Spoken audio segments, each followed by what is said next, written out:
It's 1990, and 31-year-old Peggy Marshall is bursting with hope.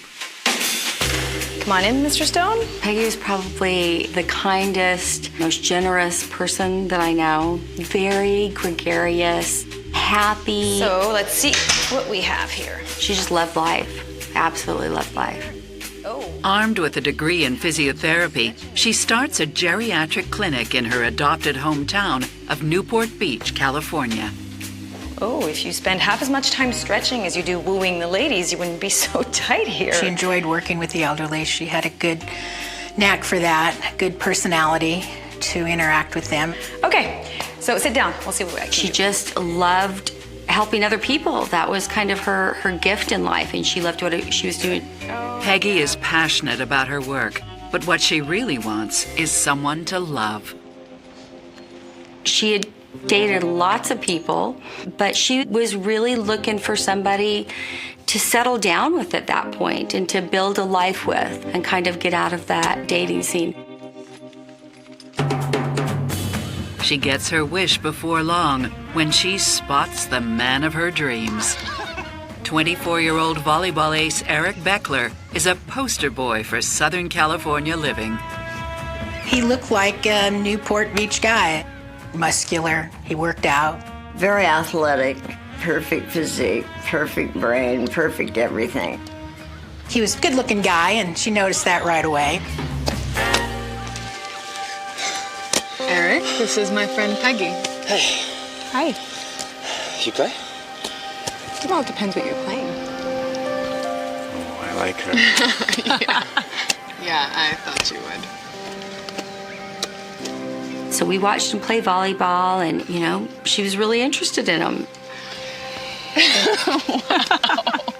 And so that night, we went on to a party together, and it didn't really matter that they were at a big party, weren't really socializing with a lot of other people, but really spending that time together. Hey. Wow, that was fast. All right. Thank you. You're welcome. You are quite the athlete. I can be.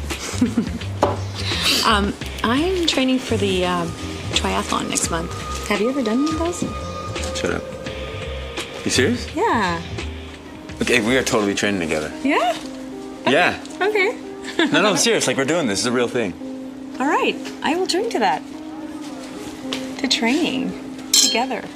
She was also into sports. She was quite a swimmer and into water activities, so that attracted him right away to her. Triathlon? Yeah. I'm a swimmer. Really? Yeah.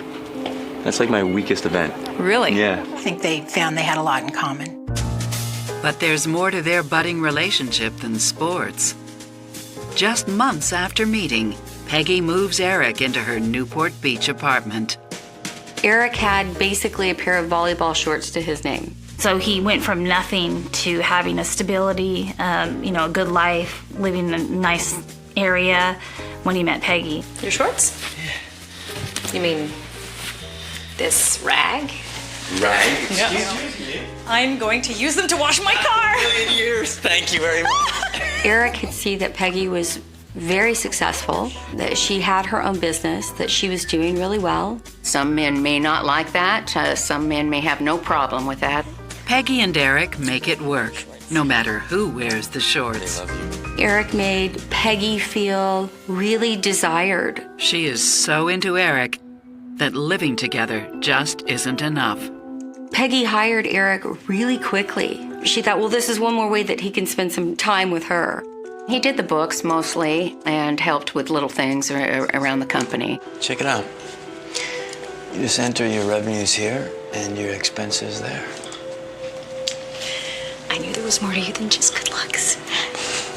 They each had their separate talents and strengths and made the business grow quite rapidly. Another thing that's growing is their bank account. They were successful and they had plenty of money to spend. They spent it on clothes, they spent it on vacations, they spent it on dinners, they spent it on furniture, they spent it on a lot of different things. And so all of a sudden, Eric's whole world, changed and got a lot bigger and a lot better.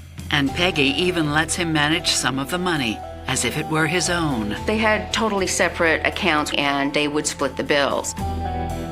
In other words, Eric wrote checks for some things and Peggy wrote the checks for others.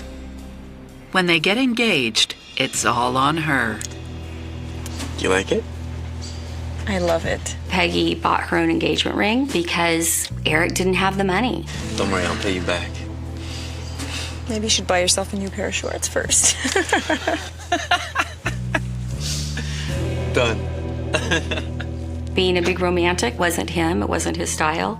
Psychotherapist Stacy Kaiser and forensic psychologist Brian Russell are concerned about the couple's relationship to money. The potential for problems with Peggy and Eric at this point are that Peggy could be resentful that she is making more money, and that Eric could be resentful that she's making more money. And oftentimes, men will feel emasculated, not manly enough, if they aren't the breadwinner. And so I would worry about that as well.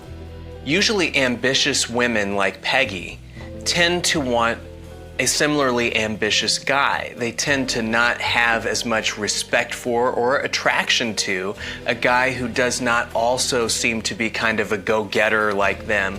Now, there is an exception, and the exception is the woman who sort of likes that she's got sort of a leash on a guy by having him be sort of dependent on her. And that may be what we see here happening. Peggy is 8 years ahead of him on the career track.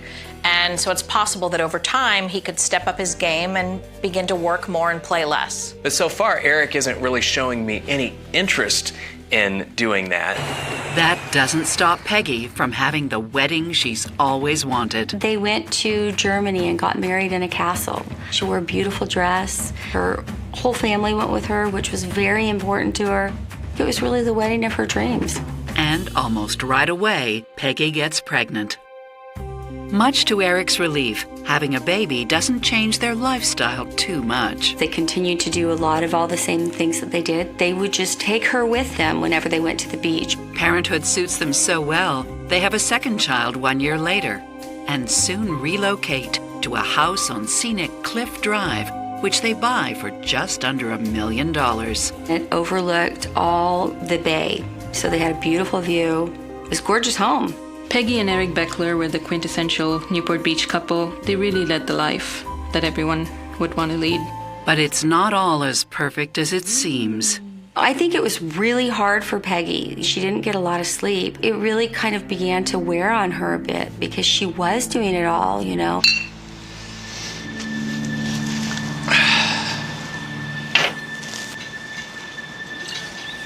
I feel stuck, you know? Like I'm in prison sometimes. He used to call her controlling and demanding. So I was on my case, like, be home, do this, do that. Just wish it was like the way it was before. I feel you, man. I feel you. If you look on the other side, you know, she had children and a business running, and he wanted to go play with his friends. Controlling or not, What's this? what's certain is that Peggy's marriage to Eric I get to decide when we sell it. has hit rough waters. They both spent a great deal of money. This is my business. Sometimes a great offer is too hard to refuse.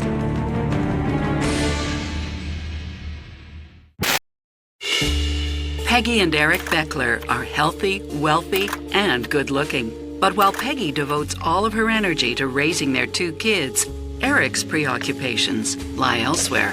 Hey, man. Awesome game, bro. Yeah. So, what's up? You going home, or?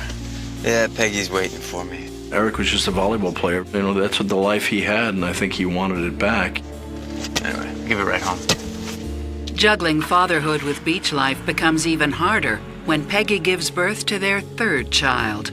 She wanted a large family. She came from an amazing family with brothers and sisters, and she wanted that for herself. Peggy's dream, however, comes at a price. 2 is a handful, and then 3 is almost impossible when they're all that little. I'm coming! Just a minute.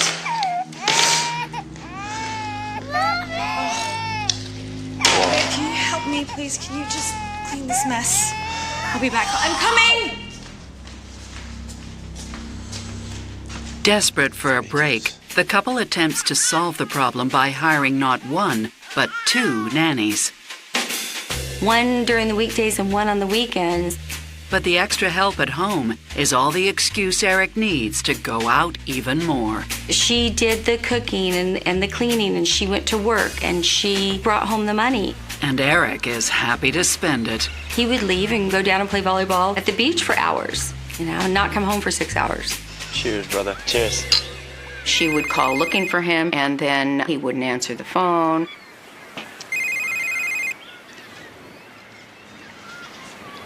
Dude, your phone, you gonna get that? Don't worry about it. It's probably just Peggy.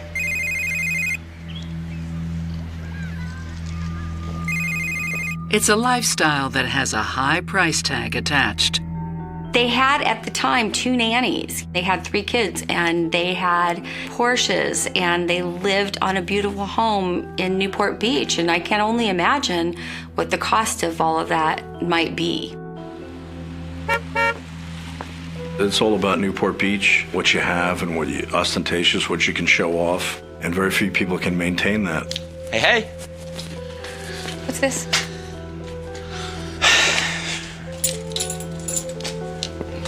Six months behind. What? 6 months on what? On everything. He was supposed to be paying the mortgage. He was not paying the mortgage. He was just trying to catch up from the months before till it came a point in time where they were really running out of money. Where did all the money go, Eric? Where'd it go? We spend a lot. They both spent a great deal of money. Peggy spent a great deal of money, and Eric spent money as well.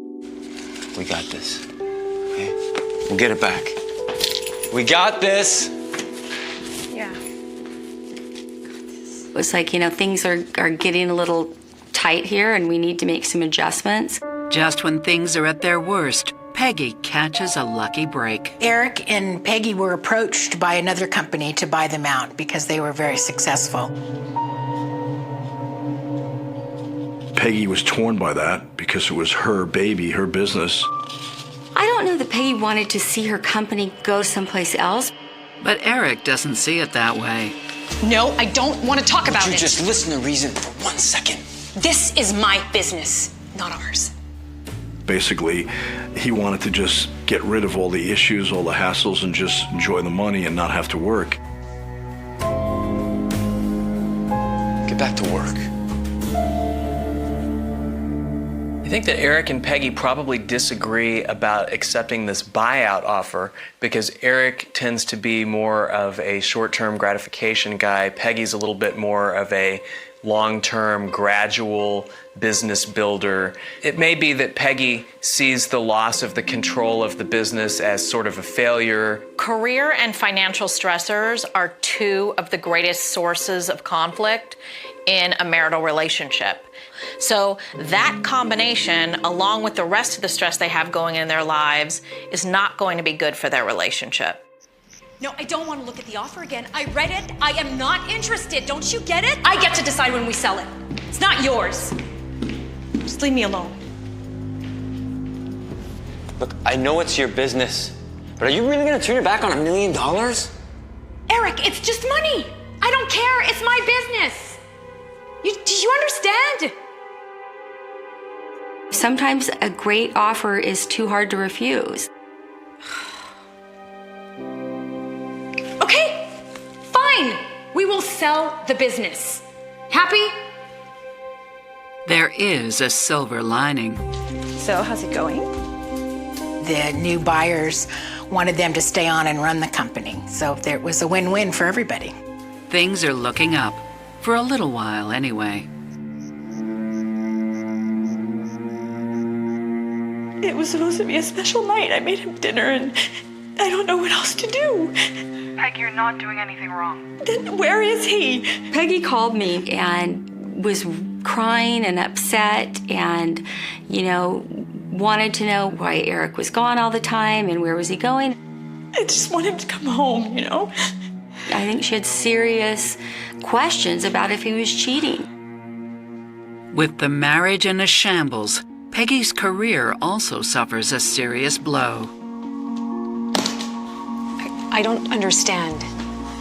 What exactly are you accusing me of? There were rumors that there was some fraud going on in the Medicare billing process. It's easy. Check it out. Eric Beckler was doing the books at that time. I don't know if they were billing for patients that they weren't seeing, but the billing was for services not rendered. Her company may have been draining its clients' Medicare providers for years, and someone needs to be held accountable. I don't know if she felt it was her fault or her responsibility, but she was quite concerned about it. The new owners of the company found that it was unacceptable and had to let them both go. They could basically fire them as executives, and that's eventually what they did just several months after they bought the business. Let's go on, babe. Don't talk to me. She was very unhappy about that. She was very depressed, and marriage had been bad for a while. The business. And with the fraud investigation in the hands of authorities, there's no telling what will happen. She was afraid she was going to be arrested. So I'm sure Peggy was under a lot of stress. That was the time that things started falling apart in her life. And those things are about to get worse, much worse. She wanted to be super desired by Eric. There was a person screaming hysterically in the water, basically nonsensical, just screaming and screaming.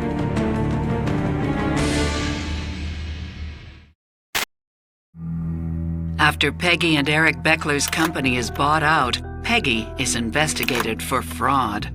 On the home front, things aren't much better.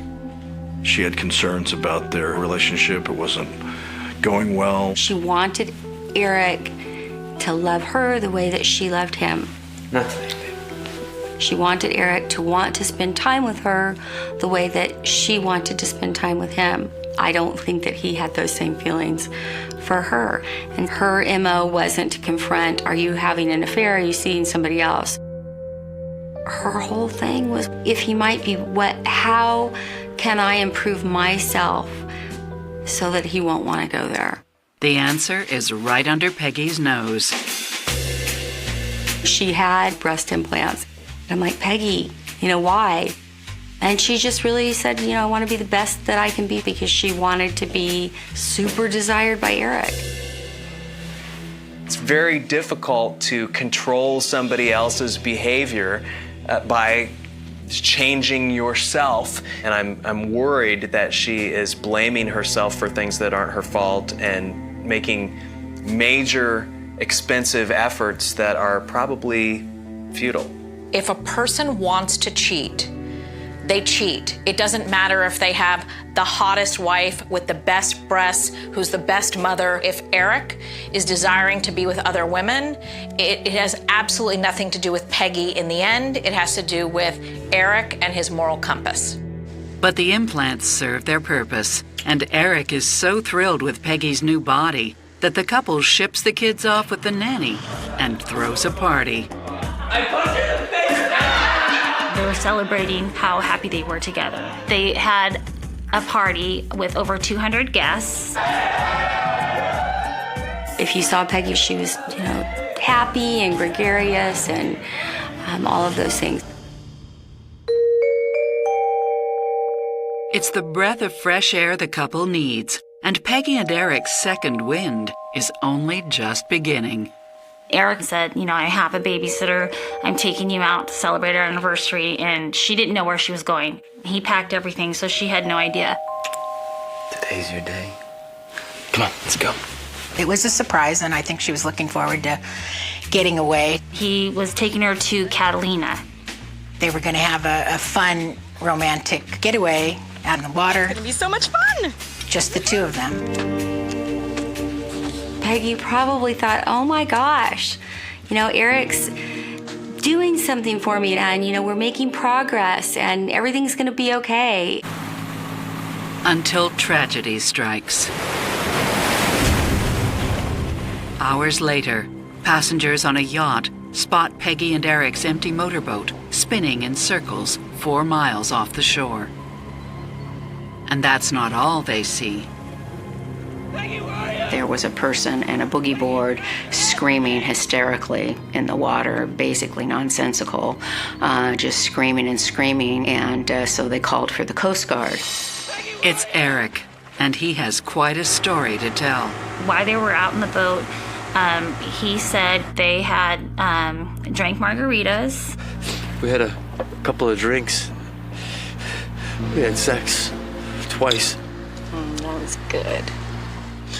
The margaritas weren't bad either. And then we decided to go home, and I told Peggy I wanted the boogie board. And this huge wave came and threw me into the water.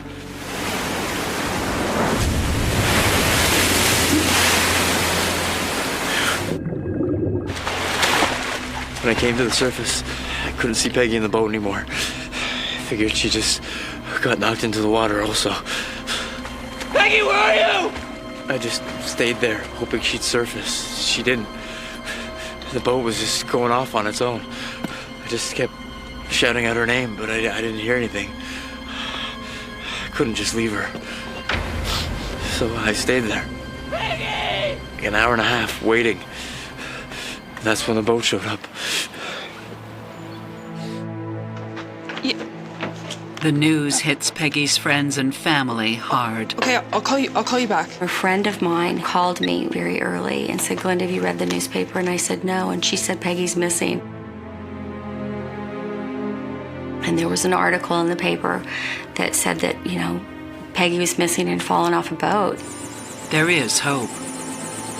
The Coast Guard did an extensive search, and they had aircraft, they had seacraft that did a complex search of the area. They were able to use submarines to look for her, and her family was also out in boats looking for her, and they couldn't find her. We kept up the hope, she's going to make it.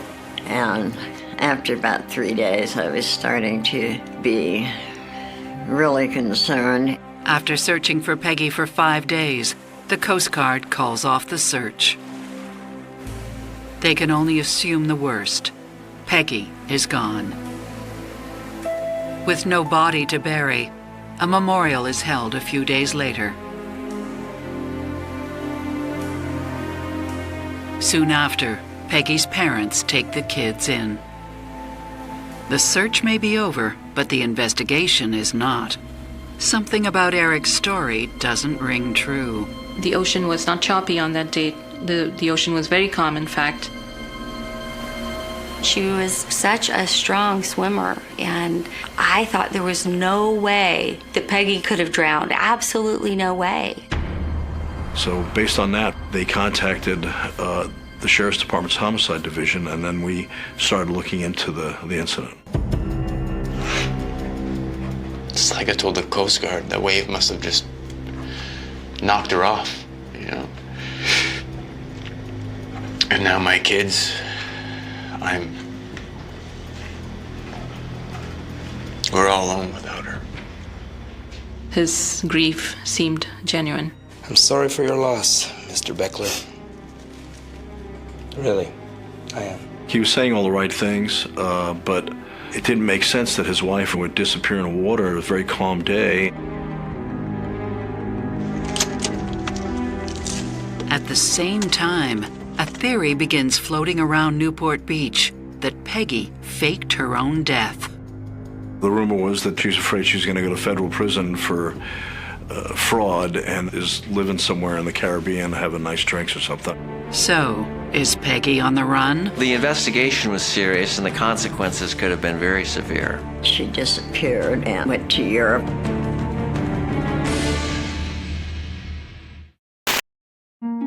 While under investigation for fraud, Peggy Beckler goes missing. Is she on the lam, or did she drown in the Pacific? Without a body or any leads, the case goes cold.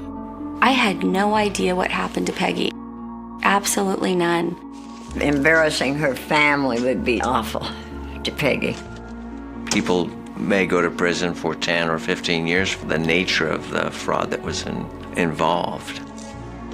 The investigation was serious, and the consequences could have been very severe because Peggy really ran the business. The focus of the investigation was directed towards her. Who knows, Peggy might have just swam ashore and is living a happy life somewhere else. Meanwhile, Eric continues to grieve. Peggy was considered missing at sea, and Eric was a distraught husband who lost his wife. I just couldn't even imagine going through that. Within months, money is running out, and Eric decides to reinvent himself as a website designer. Eric started an internet business, and he went to a trade show to promote his services, his company. He needed a model to attract attention to his booth, so he asked a photographer friend of his to send a gal. Enter model and part-time actress Tina New. I was hired to work at a trade show for him, and he was really, really nice, real respectful. And consequently, that's how Tina ended up there. He told me that his wife had died in a tragic boat accident 3 months before, and so I automatically felt sorry for him. It's a nice restaurant by the pier. You hungry? Yeah, okay, let's go. Great. Somewhere around. Eric is a welcome change for Tina. Thanks. She had been involved in some in the past dysfunctional relationships involving drugs and alcohol. Eric Beckler was a breath of fresh air for her because he was a good guy.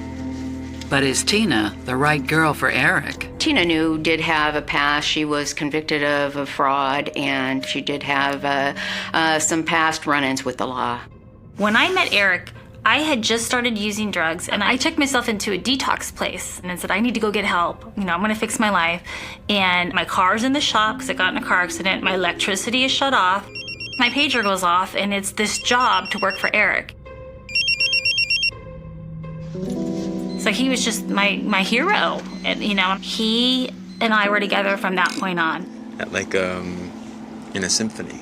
If you forget what you're doing, you just... He took her on cruises, they wined and dined. I think their happiness was very evident to the community and to their closest friends. What's also evident is how quickly Eric is moving on. I think that was a bit of a puzzle as to how someone who had just lost his wife less than 3 months ago could be so happy again. People have different ways that they deal with their grief, and each individual has to answer for the manner in which they deal with these traumatic events. So just gray hairs? The fact that Eric is willing to move on so quickly suggests to me a pretty profound selfishness. Is awfully quick for a husband who supposedly was happy with the marriage as it was when Peggy disappeared. I look at Eric and Tina's relationship and I see that Tina is a mess and doesn't have her life in order, and Eric is a mess and doesn't have his life in order. So to me, it's just two messes making an even bigger mess. I think that neither Eric nor Tina is really in a good place to even know if they can build a solid foundation for a long-term relationship at this point. Indeed, this foundation is anything but solid. Eric's new business bites the dust after just a year, and so do his finances. The Porsche payment, the insurance, and the house payment. He went months without paying any of those, and he lost the house. And then we moved into a condo. And with pressures mounting, Eric and Tina's new condo is far from the happy home they'd hoped for. They had sort of a dysfunctional relationship where they'd fight, make up, fight, and eventually she filed a police report and he got put on probation because of that. Eric's slapped with a restraining order, but he soon violates it. What are you doing here? Eric, you know you're not supposed to be here. This is my place. The hell it is, Eric. I want you out. Get out. I'm not going anywhere. Eric, come on, you're scaring me. You know you're not supposed to be here, please. Come on, stop being ridiculous. Where are my shorts? I don't know where your shorts are. Where are my shorts? I got rid of them, okay? They're gone. They got into a huge argument, and it was so loud that the neighbors ended up going ahead and calling the police. You expecting somebody? Yeah, the cops. Come on.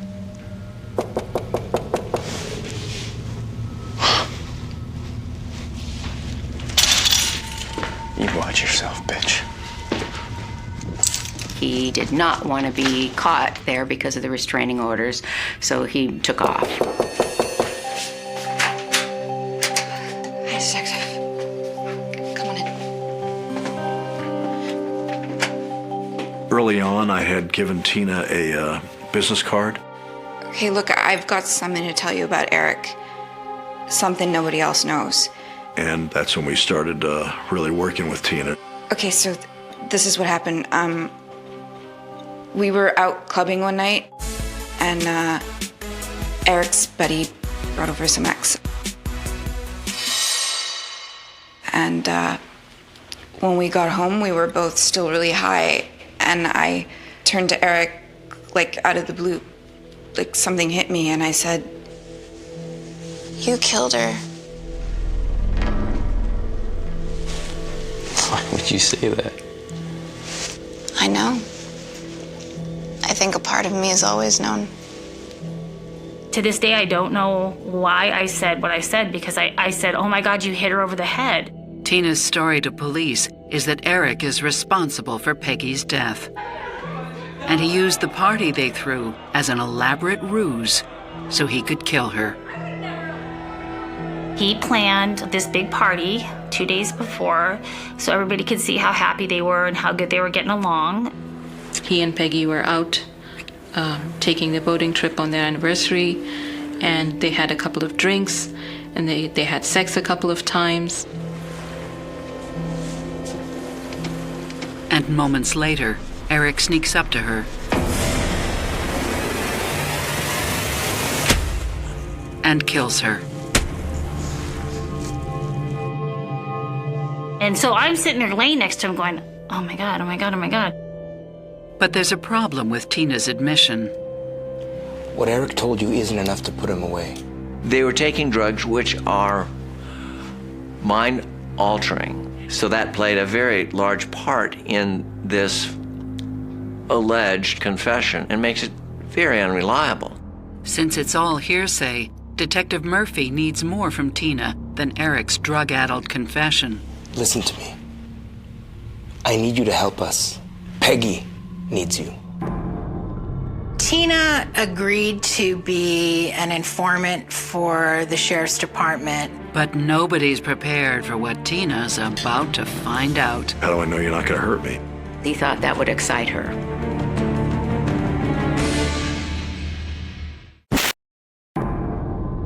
Eric Beckler loses his wife Peggy in a tragic boating accident. But 2 years later, his new girlfriend Tina points the finger at him. Did Eric really do it? Or is Tina just setting him up for a fall? Police aren't sure what to think, except this isn't the first time someone's accused Eric. His best friend Toby Baker has quite a story of his own. It seems Eric made a startling revelation just 4 months before Peggy's disappearance. Thinking about getting rid of Peggy. You mean like divorcing her? That's not what I mean. Like killing her, dropping her body in the ocean. You're joking, right? Dude, you're not serious, are you? And that's when his friend just said, don't even want to hear that. Months later, he contacted our office with his lawyer, and he wanted to amend his statement. He was concerned about possibly facing criminal charges because he wasn't cooperating on an investigation. At the same time, police dismissed the idea Peggy faked her own death to evade fraud charges. I don't think there was any merit to this fraud investigation. I think at most it would have involved a fine, so there was nothing to run away from. With both Toby and Tina coming forward, Detective Murphy might have a case. Would you say yes to wearing a wire? You mean like in the movies? Tina agrees to meet Eric once more, only this time she's playing for keeps. You need to tell me more about Peggy. Like what? What do you want to know? I don't know, just stuff, you know? It's We were important. monitoring the statements in a vehicle in the parking lot of the restaurant. At the same time we're hearing them real time, we're recording them. It's important to me, if you want to be with me, that I know what happened between you two. All right. Ask away. What happened that night? divorcing her would have been easier. Easier, yes. Maybe. Better? No. He says if we got divorced, she would get the money, and that wasn't an option for me. You okay? Yeah, it's just hot in here. She was concerned through the whole meal that a wire was going to show or he was going to see something. And then she asked him, So who's to say that I won't be next? There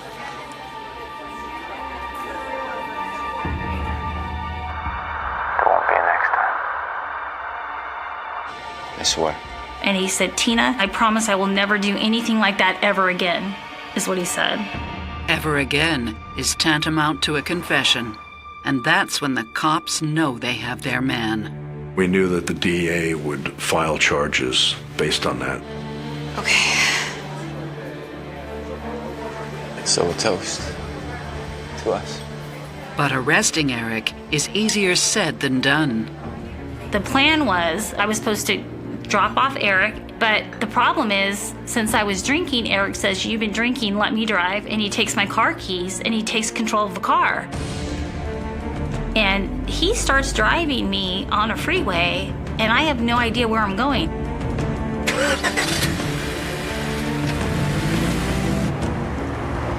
And I'm thinking, I am dead. So I start listing the streets on the freeway. I'm like, why are you going here? Why are you on Valley View Boulevard? Eric, pull over. It's my car. I can drive myself home. What the heck is wrong with you? You want to be with me? Then get out of the stupid ass car. Okay. He pulls over and he gets out.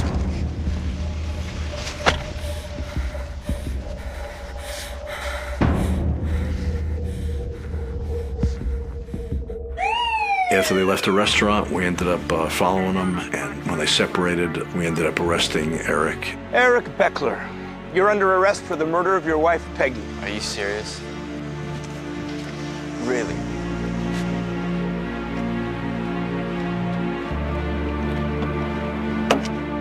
When the case goes to trial nearly 3 years after Peggy's disappearance, Eric pleads not guilty. One of the most unique aspects of the case was that there was not a shred of physical evidence. There was no blood on the boat. It would be extremely difficult to completely sanitize a boat on the high seas after an attack as described by Tina. Then they searched the boat from stem to stern. The defense argues that Eric made up his confession to Tina. There won't be a next time. Eric Beckler didn't deny that he had told her that. I swear. His story was that, he was just trying to be a bad boy because he thought that would excite her. But even without Peggy's body, the circumstantial evidence is overwhelming. I did. I hit her over the head with a dumbbell. Threw her overboard. With 70 pounds of weight. Eric told Tina knew that he weighted his wife down with 70 pounds worth of weights, and 2 35-pound dumbbells were missing from his weight rack at home.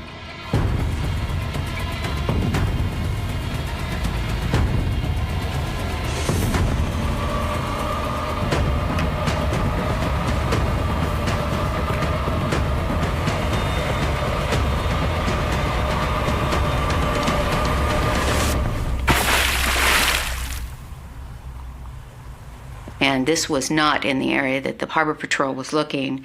It was 8 to 12 miles out to sea. Meaning the Coast Guard search never stood a chance. It's a big ocean out there. And then he drove back into the mouth of the harbor, 4 miles out, and that's where he set up the boating incident. And that's when he jumped off the boat and waited for someone to come. Peggy! Eric's motivation is as simple and as old as the color green. Eric and Peggy had $2 million life insurance for each of them, and also they had some insurance on the children. A month and a half before the boating incident, Peggy wanted to change the beneficiary to her children and take Eric off them. No, he should no longer be listed as a beneficiary. Hey, babe. Yeah, Glenda, okay. 9 o'clock tomorrow. Okay, bye. What you up to? Just talking to Glenda. That kind of tells you what's going on in her mind about her trust of Eric Beckler, and he did not know that at the time of her death. But the prosecution's most valuable asset is Tina. I said to them, no matter what I've done personally, before or after, has nothing to do with the fact that he killed his wife. On February 1st, 2001, Eric Beckler is found guilty of first-degree murder and sentenced to life without parole. Based on what the prosecution presented as evidence, they did prove beyond a reasonable doubt that he did it. He never seemed all that attached to Peggy. He certainly did not seem attached or interested in his kids.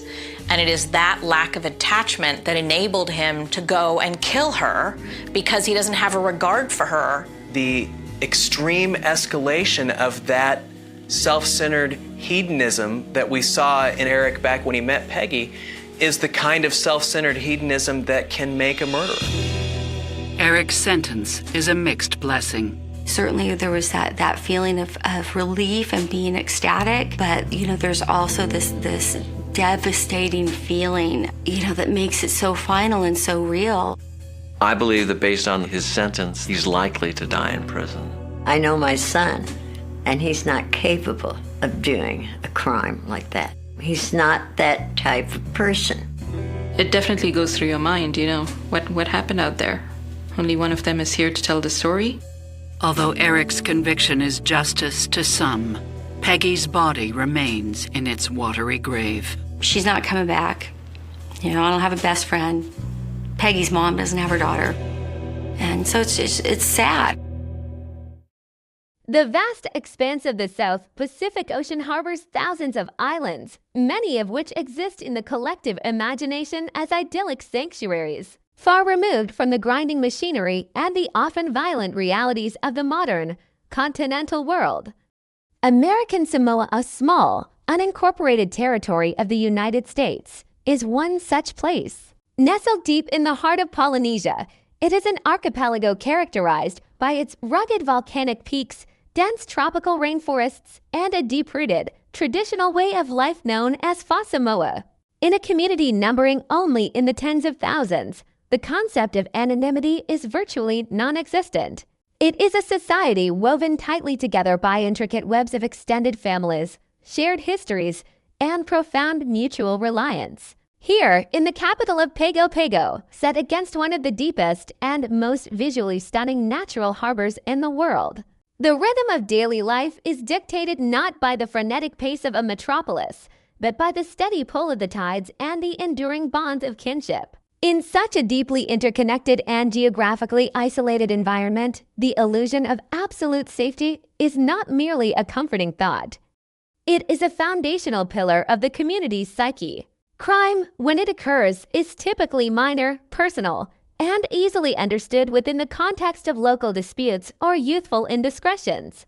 The residents of Tutuila, the main island, carry with them a steadfast belief that the true horrors of the world, the kind of sudden, incomprehensible brutality that dominates evening news broadcasts, are phenomena confined to distant shores, to the sprawling urban landscapes of the American mainland or other far-off nations. The psychological boundary between the peaceful shores of American Samoa and the violent unpredictability of the outside world is perceived to be as wide and as deep as the ocean that surrounds them. However, history invariably demonstrates that no geographical barrier is impenetrable, and no community, regardless of its size or its devotion to tradition, is entirely immune to the darker capacities of human nature. The fragility of this perceived sanctuary was violently exposed on a date that would permanently scar the historical record of the territory. Late in the evening of February 24, 2006, the profound tranquility of Pago Pago was shattered by an act of violence so extreme and so unprecedented that it fundamentally altered the way the community viewed its own safety and the sanctity of its institutions. This was not a random altercation born of momentary anger, nor was it a tragedy stemming from the natural elements that constantly surround the island. It was a targeted, brutal, and fatal assault on a figure who embodied the very concepts of order, justice, and the rule of law. The victim was Judge Park Chung-kyu, a highly respected and authoritative presence within the Administrative Court of American Samoa. Judge Park was not merely a functionary of the state.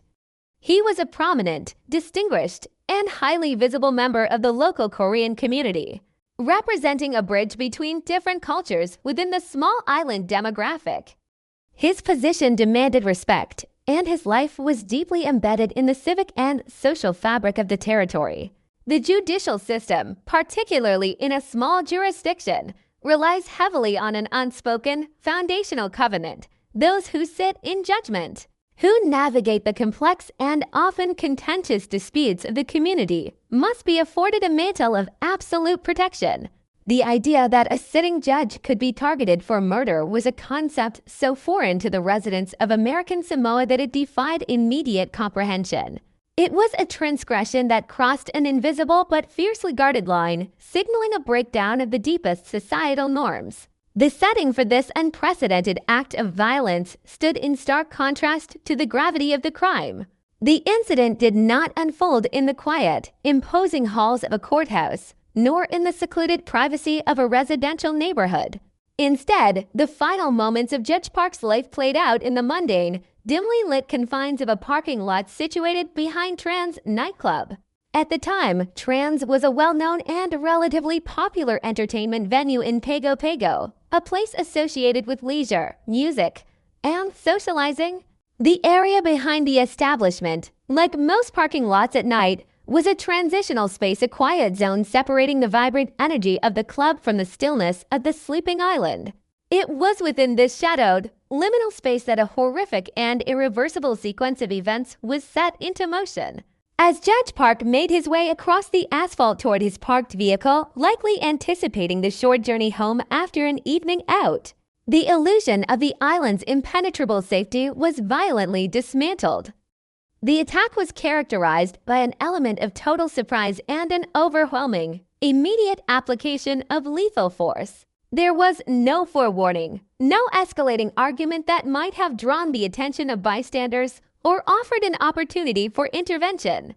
Out of the darkness, an assailant struck with a terrifying, singular purpose. The weapon chosen for this execution was a long blade, an instrument designed for deep, penetrating trauma. The assailant did not strike once, they delivered multiple, forceful thrusts targeting the most vital areas of the judge's body. The physical reality of the assault was defined by a ruthless efficiency, a clear and undeniable intent to inflict maximum damage and to ensure that the victim would not survive the encounter. This was a profoundly visceral and intimate form of violence, requiring the attacker to close the distance, to physically overpower the victim, and to engage in a deeply personal act of destruction. The silence of the night was ruptured by the brutal reality of the attack, leaving a pillar of the community fatally wounded on the cold pavement. The suddenness of the ambush, combined with the sheer ferocity of the knife strikes, left Judge Park with no viable means of defense or escape. The incident was over in a matter of moments, but the shockwaves it generated would reverberate through the island for years to come. The news of the murder spread through the tight-knit villages of American Samoa not with the slow, measured pace of official announcements, but with the rapid, electric urgency of a crisis. As dawn broke over the harbor, the island awoke to a reality that was fundamentally changed. The initial reaction was one of profound disbelief, a collective struggle to process information that seemed fundamentally incompatible with their understanding of their own home. How could a judge, a symbol of authority and conflict resolution, be slaughtered in a nightclub parking lot? The questions multiplied rapidly, fueling a growing sense of unease and vulnerability. The horror of the event was compounded by the stark realization that the perpetrator was not a faceless outsider who had slipped onto the island under the cover of darkness, but someone who moved within their own community. The violence had not been imported. It had incubated right there, beneath the surface of their peaceful society. This realization tore at the fabric of trust that bound the residents together. If a highly respected judge, a man who possessed authority and standing, could be ambushed and murdered with such savage intensity, then the unspoken covenant of safety that everyone relied upon was fundamentally broken. The murder of Judge Park Chung-kyu was not merely the tragic loss of a life. It was an assault on the psychological foundation of American Samoa.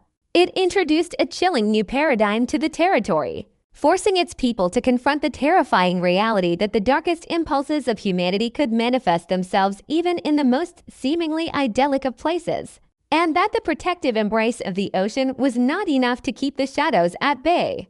To understand the profound tragedy of what occurred in the shadowed parking lot of Trans nightclub, one must first understand the man whose life was so violently extinguished, and the immense weight of the position he held within the territory. Judge Park Chung-kyu was not an ordinary citizen, and his death was not an ordinary crime. In the intricate, closely knit societal structure of American Samoa, a judge is far more than a mere interpreter of the law. They are the ultimate arbiters of order, the physical embodiment of the social contract that binds a diverse and complex community together. The administrative court, where Judge Park presided, is a critical venue. It is the arena where the machinery of government intersects with the lives of the people, where regulations are enforced, where administrative disputes are settled, and where the delicate balance between state authority and individual rights is constantly weighed and maintained. To sit on the bench of such a court requires not only a profound understanding of legal statutes, but also an unwavering commitment to fairness, an unyielding moral compass, and a deep, intuitive understanding of the community one serves. Judge Park possessed these qualities in abundance, earning him a reputation as a jurist of exceptional integrity and unassailable authority. He was a man who navigated the complexities of administrative law with a steady hand and a clear mind, ensuring that the wheels of territorial governance turned smoothly and justly. The administrative court in a territory like American Samoa deals with the very lifeblood of the island's infrastructure. It is the place where the complexities of territorial governance are ironed out, where the rules governing commerce, immigration, and public services are contested and clarified. A judge in this position holds the keys to the daily functionality of the government. They must be immune to corruption, resistant to political pressure, and deeply empathetic to the needs of the citizens who appear before them. Judge Park bore this immense responsibility with a quiet dignity. He was known for his meticulous attention to detail, his exhaustive review of case files, and his unwavering commitment to rendering decisions that were legally sound and morally just. His courtroom was a place of decorum and respect, a sanctuary where the law was revered and applied with a steady, impartial hand. The very idea that violence could touch a man whose life was so deeply intertwined with the peaceful resolution of conflict was a concept that simply did not exist in the local lexicon. Until that fateful night, beyond his esteemed role within the judicial system, Judge Park Chung-kyu occupied another, equally vital position within the cultural tapestry of American Samoa. He was a prominent, highly visible, and deeply respected leader within the local Korean community. The demographic landscape of the island territory is layered, with various expatriate and immigrant communities contributing to the economic and social vitality of the region. The Korean community, though a minority population compared to the indigenous Samoan majority, has long been an integral part of the territory's fabric, bringing with them a rich heritage, a strong work ethic, and deeply ingrained traditions. Navigating life as a minority in a small, traditional island society requires a delicate balance of preserving one's own cultural identity while simultaneously assimilating into and respecting the dominant local customs. Known as the Fa Samoa, Judge Park was the living embodiment of this successful synthesis. He stood as a pillar of strength and a beacon of guidance for his fellow Koreans, a figure they could look up to with immense pride. His presence on the judicial bench was a powerful symbol of integration and achievement, demonstrating that the Korean community was not merely residing on the island, but actively contributing to its highest institutions. He was a man who bridged two distinct worlds, facilitating understanding and fostering mutual respect between different cultural groups. His influence extended far beyond the courtroom, touching the lives of countless individuals who sought his counsel, his leadership, and his steady, reassuring presence in their daily lives. The story of the Korean diaspora in the South Pacific is one of resilience, adaptation, and quiet perseverance. Arriving in a land with vastly different customs, a different language, and a different climate, these immigrants had to forge a new identity while holding onto the core values of their homeland. Within this narrative of adaptation, Judge Park emerged as a towering figure of success. He represented the ultimate realization of the immigrant dream, not only surviving in a new land but rising to one of its highest and most respected positions. For young Koreans growing up in American Samoa, he was a living testament to what could be achieved through education, hard work, and an unyielding commitment to excellence. When he spoke, people listened. When he offered advice, it was taken to heart. His sudden and violent removal from this position of leadership left a gaping wound in the community, a profound sense of loss that went far beyond the professional realm. They lost a mentor, an advocate, and a shining example of their collective potential. When a man of such stature is struck down, the impact is not confined to his immediate circle. It ripples outward, shaking the very foundations of the society he served.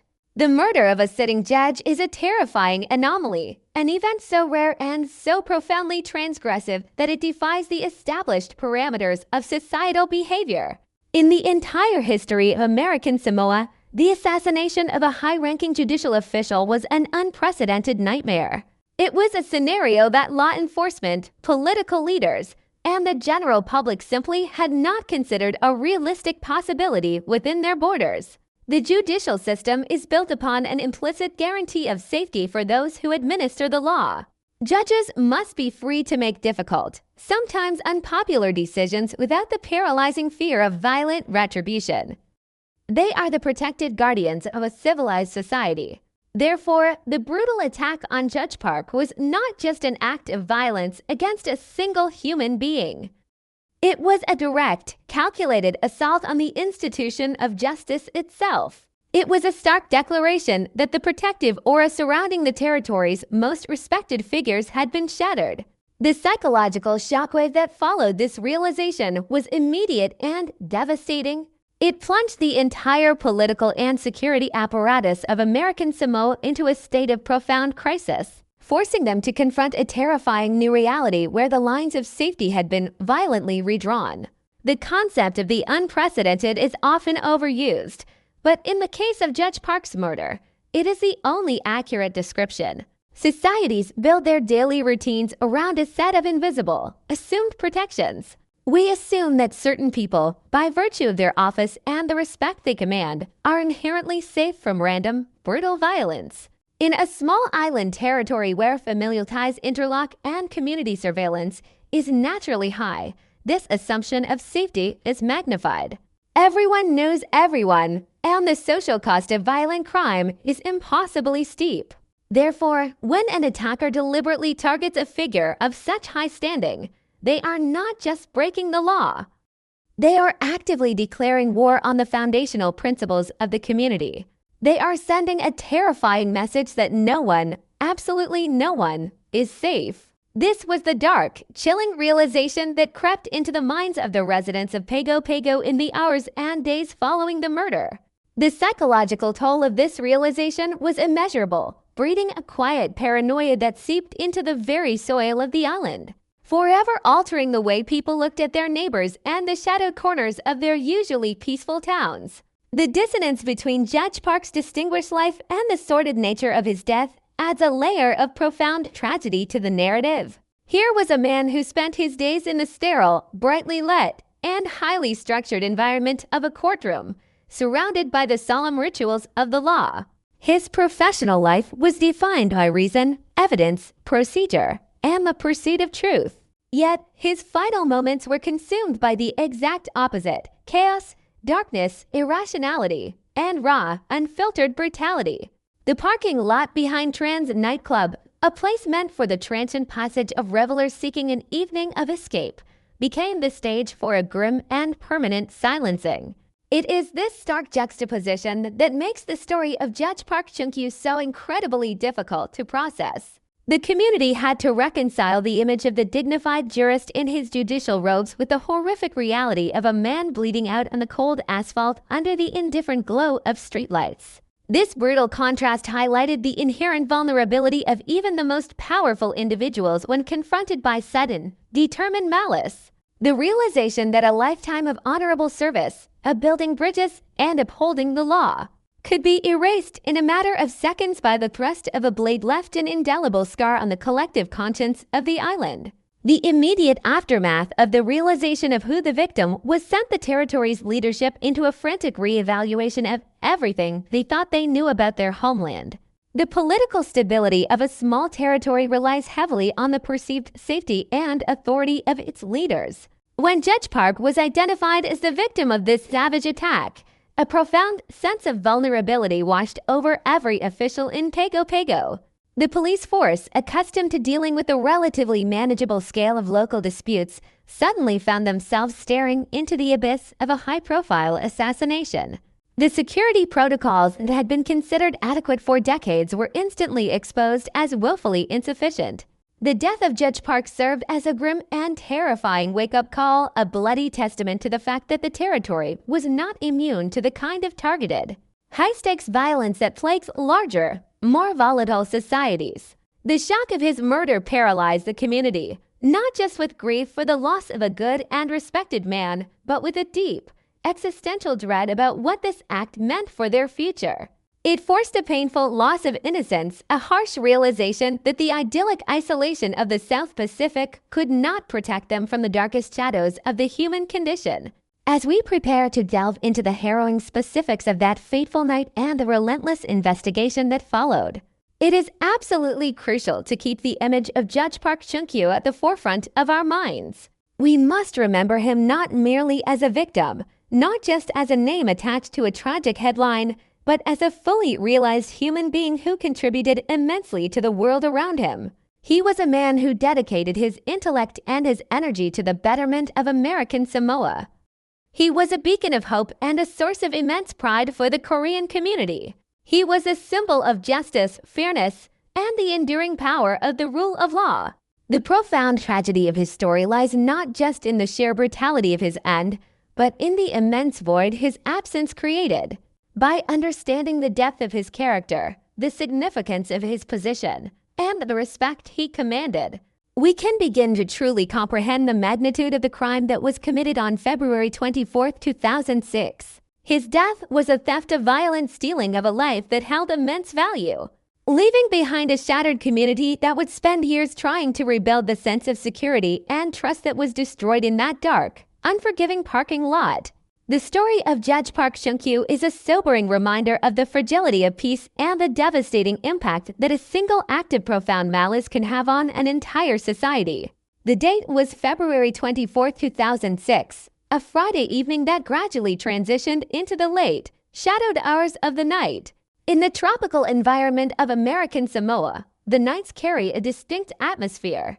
The oppressive heat of the day often gives way to a heavy, humid stillness, broken only by the distant, rhythmic sound of the Pacific Ocean meeting the volcanic shores.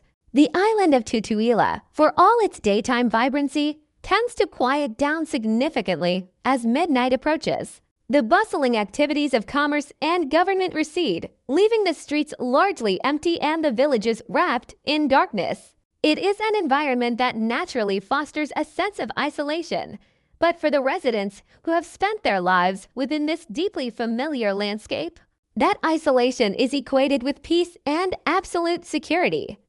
The darkness is not perceived as a cloak for malice, but simply as a natural pause in the rhythm of island life. However, on this specific night, that pervasive sense of security was about to be irrevocably shattered in the most brutal manner imaginable. The timeline of this tragedy narrows down to the late night hours, a period when the boundaries between public celebration and private solitude become starkly defined. The epicenter of this impending violence was the area immediately surrounding Trans nightclub, located in the capital of Pago Pago. At that time, Trans was a familiar fixture in the local social scene, a popular entertainment venue where people gathered to drink, socialize, and unwind after the completion of the work week. Inside the establishment, the atmosphere would have been characterized by the sensory overload typical of such venues: loud music, the murmur of countless overlapping conversations, the clinking of glassware, and the dim, colorful lighting designed to create an environment of escapism. It was a space of collective energy and shared distraction. But the geography of a nightclub always includes its immediate exterior, the transitional spaces that bridge the loud, chaotic interior with the quiet reality of the outside world. The parking lot situated directly behind Trans nightclub served exactly this purpose. It was a utilitarian space, a stretch of asphalt designated for the temporary storage of vehicles, devoid of the security or the vibrant life found just on the other side of the club's walls. Parking lots at night, particularly those tucked behind commercial buildings, possess a unique and often unsettling liminality.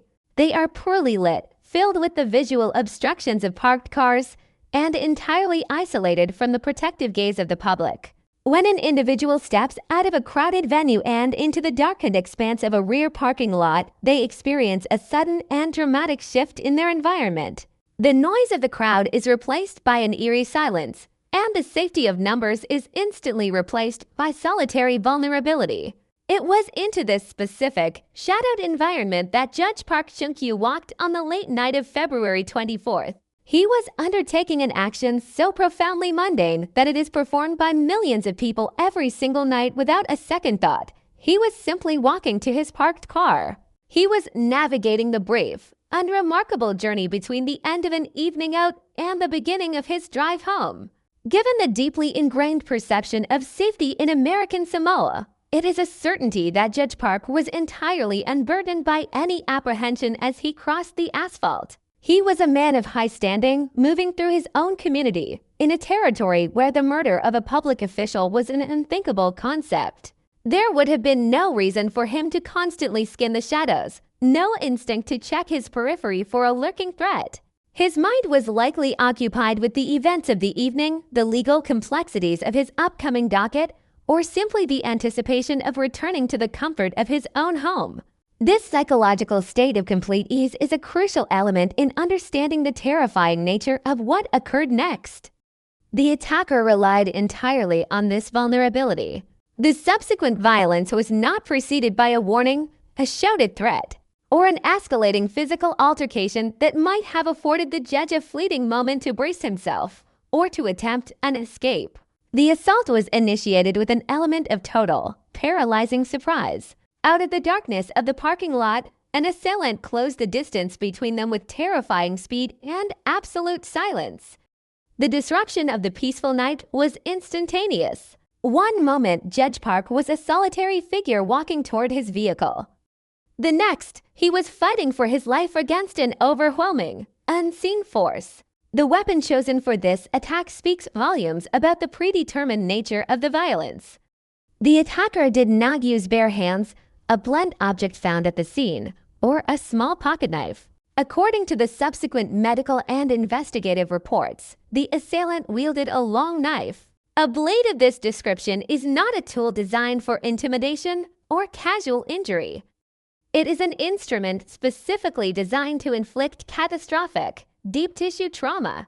The presence of such a weapon indicates a clear, premeditated intention to execute a lethal strike. When the attacker descended upon Judge Park, the violence was explosive and uncontained. The forensic reality of the crime scene and the subsequent autopsy revealed a narrative of sheer, unadulterated brutality. The assailant did not strike indiscriminately. The attack was intensely focused on the most vulnerable and vital regions of the human anatomy. The long knife was driven repeatedly into the judge's chest and abdomen. This deliberate targeting is the hallmark of an attacker whose sole objective is the immediate eradication of life. The human chest cavity houses the heart and the major blood vessels, while the abdomen contains a dense network of highly vascularized internal organs. To plunge a long blade into these specific areas is to initiate a catastrophic failure of the body's most critical systems. The physical mechanics of such an attack are horrifying to contemplate. A stabbing with a long knife requires significant physical force. It is an intimately violent act, requiring the attacker to stand well within the personal space of the victim, to physically overpower them, and to forcefully drive the weapon through layers of clothing, muscle, and bone. The fact that Judge Park suffered multiple stab wounds indicates a relentless and sustained assault. The attacker did not simply inflict a single wound and flee in panic. They maintained their proximity, repeatedly withdrawing the blade and driving it back into the victim's flesh. This repetition highlights a terrifying level of determination and a profound depth of malice. Each successive strike was a deliberate reinforcement of the intent to kill, a refusal to cease the violence until the ultimate outcome was absolutely guaranteed.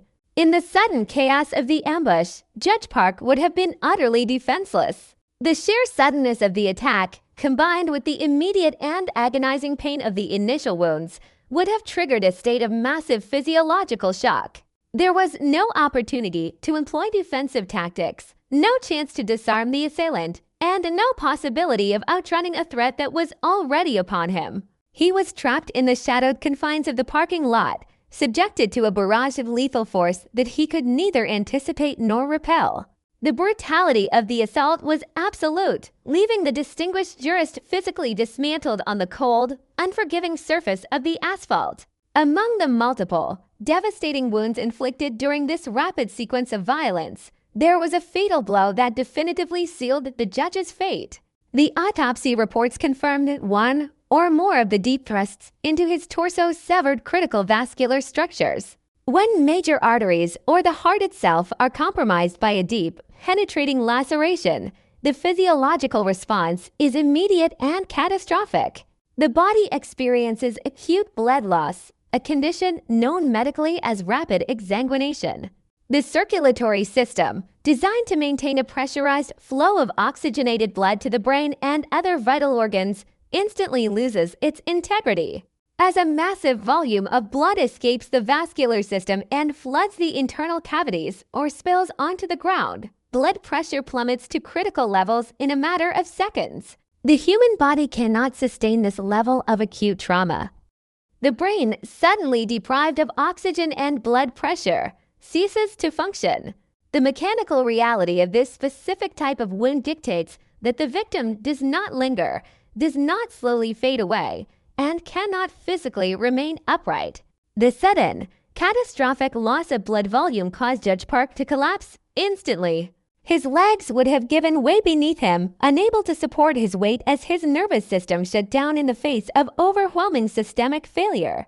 The man who, only moments before, had been a pillar of the community, a respected voice of authority, and a father figure to many, was abruptly reduced to a fallen, lifeless form upon the ground. He slumped to the pavement of the Trans nightclub parking lot, his life forcefully and violently extinguished in the span of a few terrifying heartbeats. The attacker, having achieved their grim objective, withdrew from the immediate vicinity, leaving behind a scene of unimaginable horror. The frenetic, kinetic energy of the brutal assault instantly dissipated, replaced by a profound and heavy silence. The loud music from the nightclub likely continued to play, muffled by the exterior walls, entirely disconnected from the horrific reality that had just unfolded mere yards away. The darkness of the parking lot reclaimed its territory, now masking the aftermath of a murder that would soon shatter the foundations of the territory. Judge Park Shunkyu lay motionless on the asphalt, his life's blood staining the ground. He had survived the rigors of immigration, the challenges of ascending to the upper echelons of the judicial system, and the complexities of navigating a unique island culture, only to be struck down by an unseen hand in the most mundane of settings. The sheer tea kick of the attack, the element of surprise, the terrifying weapon, the multiple strikes to the chest and abdomen, and the instantaneous, catastrophic collapse stood in jarring, deeply disturbing contrast to the dignified life he had led. The incident was not merely a physical attack. It was a violent tearing of the social fabric. It was an act of savagery that transformed a quiet Friday night into the darkest chapter in the modern history of American Samoa, leaving a chilling void where a respected leader once stood, and setting the stage for an investigation that would consume the island in the days to come. The immediate aftermath of the violence in the parking lot behind Trans nightclub was characterized by a chaotic intersection of discovery and profound disbelief. When the first calls for emergency assistance echoed through the dispatch center of the local police department in Pago Pago, they conveyed the frantic, disjointed panic of bystanders who had stumbled upon a nightmare.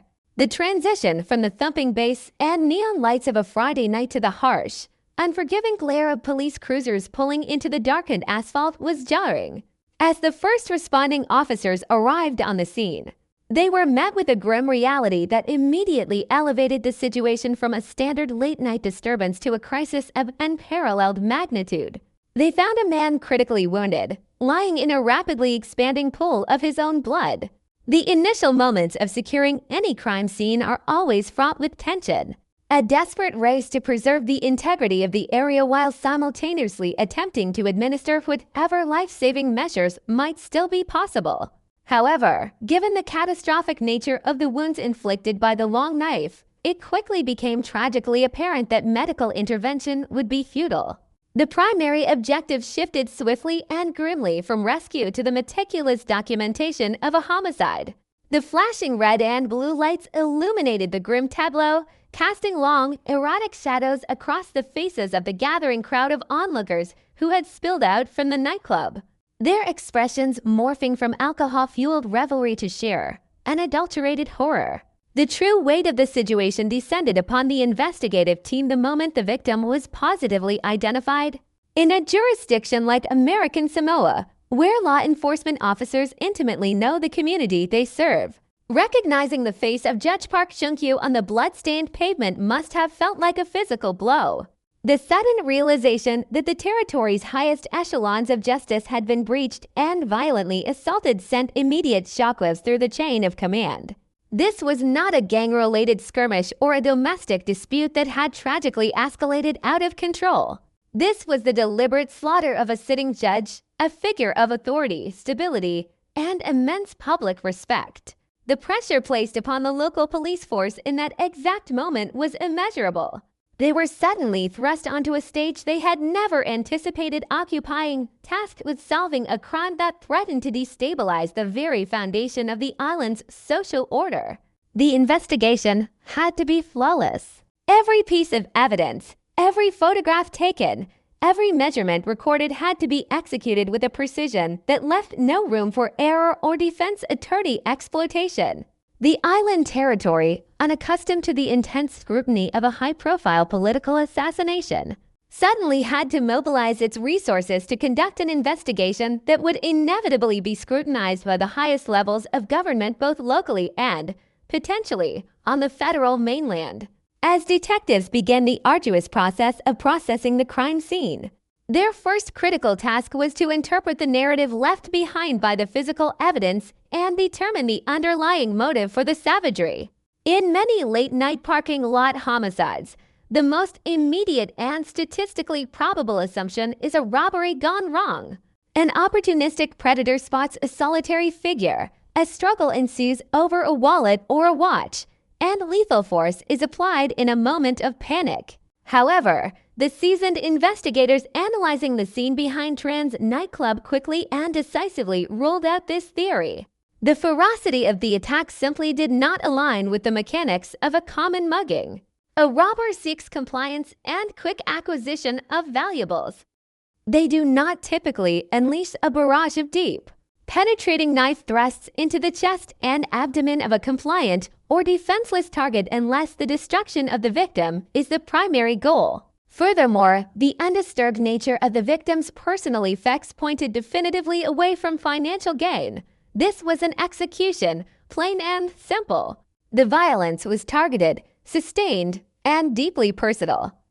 It spoke of a profound rage, a hatred that had calcified into a deadly resolve. By eliminating the motive of a random robbery, the detectives were forced to look inward, to peer into the complex web of relationships and professional interactions that define Judge Park's life. Searching for a grievance dark enough to warrant such an extreme response. The breakthrough in the investigation did not come from a miraculous piece of microscopic forensic evidence, but rather from the unique sociological fabric of American Samoa itself. In a territory defined by the traditional Samoan way of life, secrecy is an incredibly difficult commodity to maintain.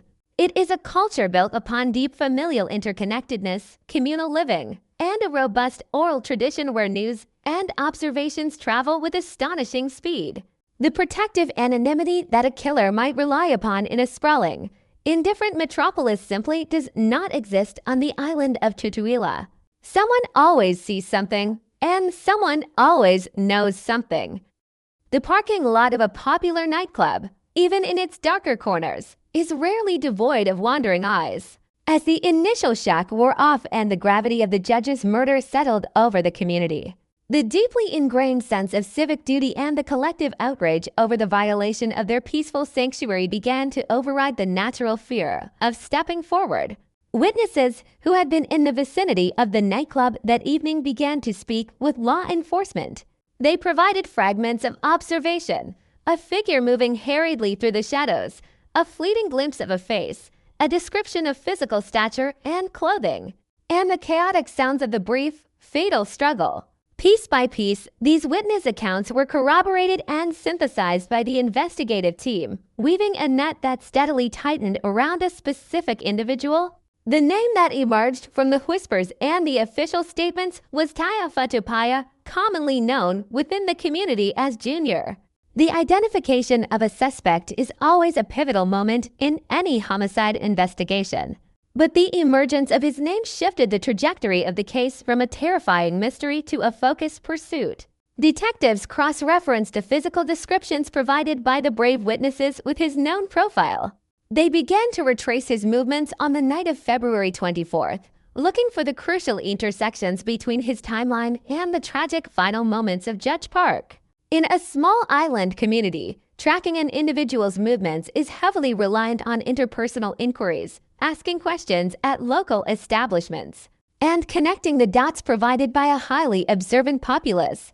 The physical evidence recovered from the scene, combined with the increasingly solid wall of witness testimonies, began to form an undeniable link between Tayo Jr. Fatupaya and the brutal act of violence committed in the nightclub parking lot. With a prime suspect firmly in their sights, the investigators delved into the most crucial question of all regarding the motive. If this was not a random robbery, and if the brutality indicated a deeply personal animosity, what could have driven a man to slaughter a highly respected judge?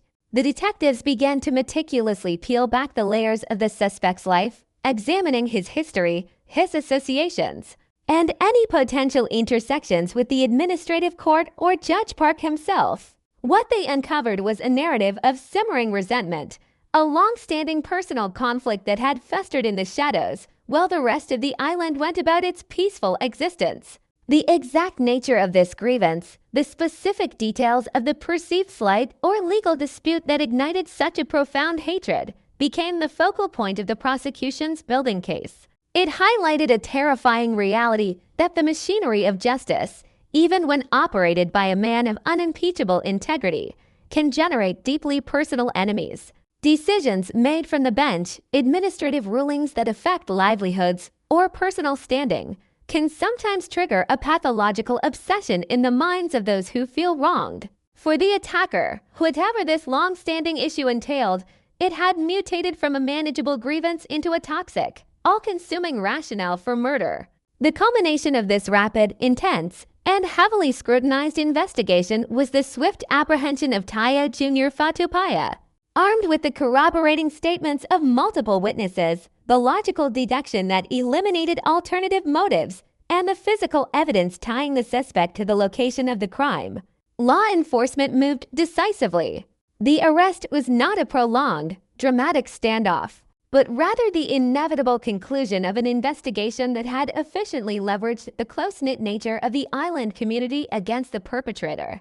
He was taken into custody shortly after the murder, a testament to the speed at which the local police force adapted to the unprecedented crisis. The doors of the territorial jail closed behind him, securing the man accused of shattering the peace of American Samoa. However, the arrest was merely the closing of the first chapter in this tragedy. As the initial panic subsided and the reality of the situation solidified, the territory braced itself for the arduous legal battle that lay ahead. The upcoming trial would not just be about proving the guilt of one man. It would be a stress test for the entire judicial system that Judge Park had so faithfully served. The community, still reeling from the loss of a beloved leader, looked toward the courts, demanding that the scales of justice, which had been so violently disrupted, be rebalanced with an unyielding and absolute severity. The transition from the investigative phase to the formal legal proceedings marked a significant and somber era for the territory of American Samoa. By the time the calendar turned to 2007, the initial shock of the murder had evolved into a stele. Collective determination to see justice served within the very system that Judge Park Chung-Kyu had spent his life defending. The trial of Taya Jr. Fatupayo was not merely a criminal proceeding. It was a profound psychological necessity for a community that felt its foundational safety had been violated. The setting for this legal reckoning was the High Court in Pago Pago, a building that stands as a symbol of colonial and local history, where the rituals of American law meet the ancient traditions of the islands. For many who entered those hallowed halls during the trial, the irony was inescapable. The halls that usually echoed with the measured, intellectual debates of administrative law were now the venue for a detailed autopsy of a savage, primitive act of violence. The atmosphere inside the courtroom was heavy, thick with the humidity of the tropics and the palpable tension of a society waiting for an answer to an unthinkable crime.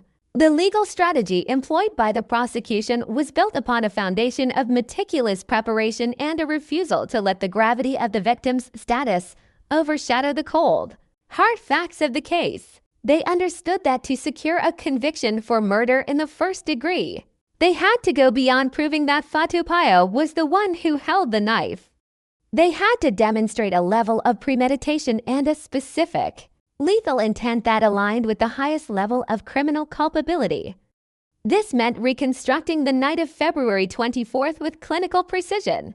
They began by calling to the stand the first responders and the medical professionals who had attended the scene.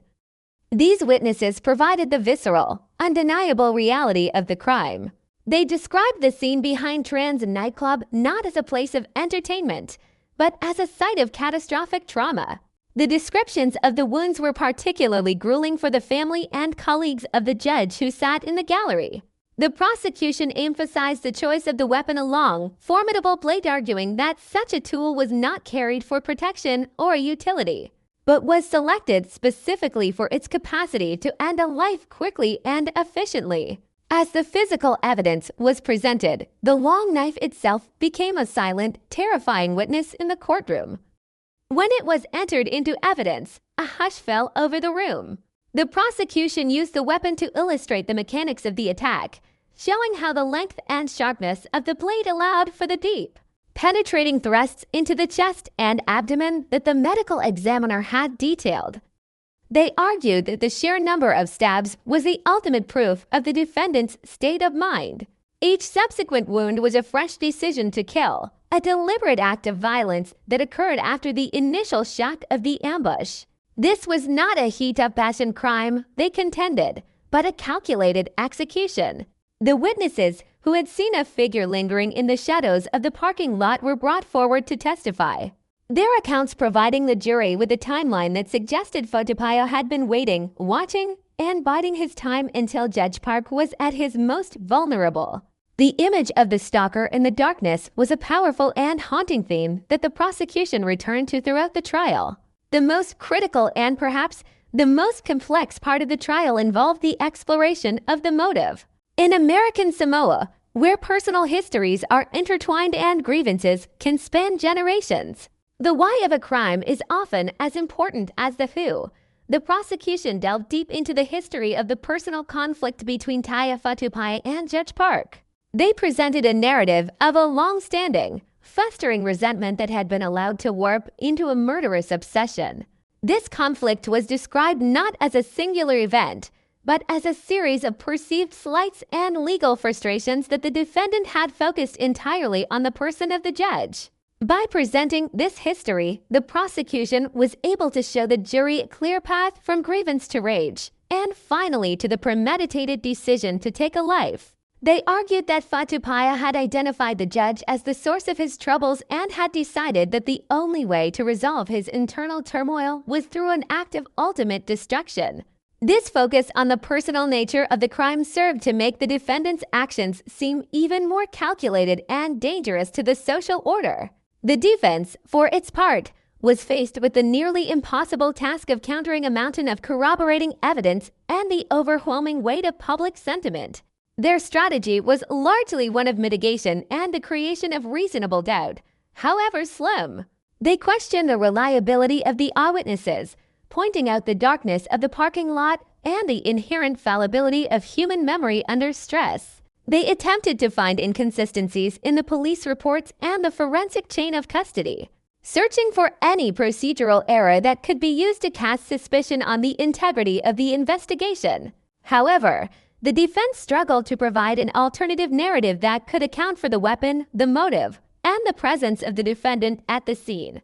There was no evidence of a third party, no plausible theory of self-defense, and no credible alibi that could withstand the scrutiny of the prosecution's timeline. The defendant's own demeanor throughout the trial offered little help to his cause. He remained largely stoic, showing a lack of remorse that many observers found deeply unsettling and consistent with the prosecution's portrait of a cold-blooded killer. The presence of the Korean community in the courtroom added a layer of profound cultural significance to the proceedings. For them, Judge Park was more than a public official. He was a pioneer, a protector, and a source of immense collective pride. His murder was seen as a targeted strike against their sense of belonging and safety on the island.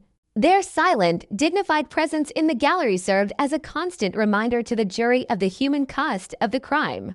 The tension between the indigenous Samoan population and the expatriate communities, while usually managed through the Fa-Samoa and mutual respect, was put under immense strain by this trial.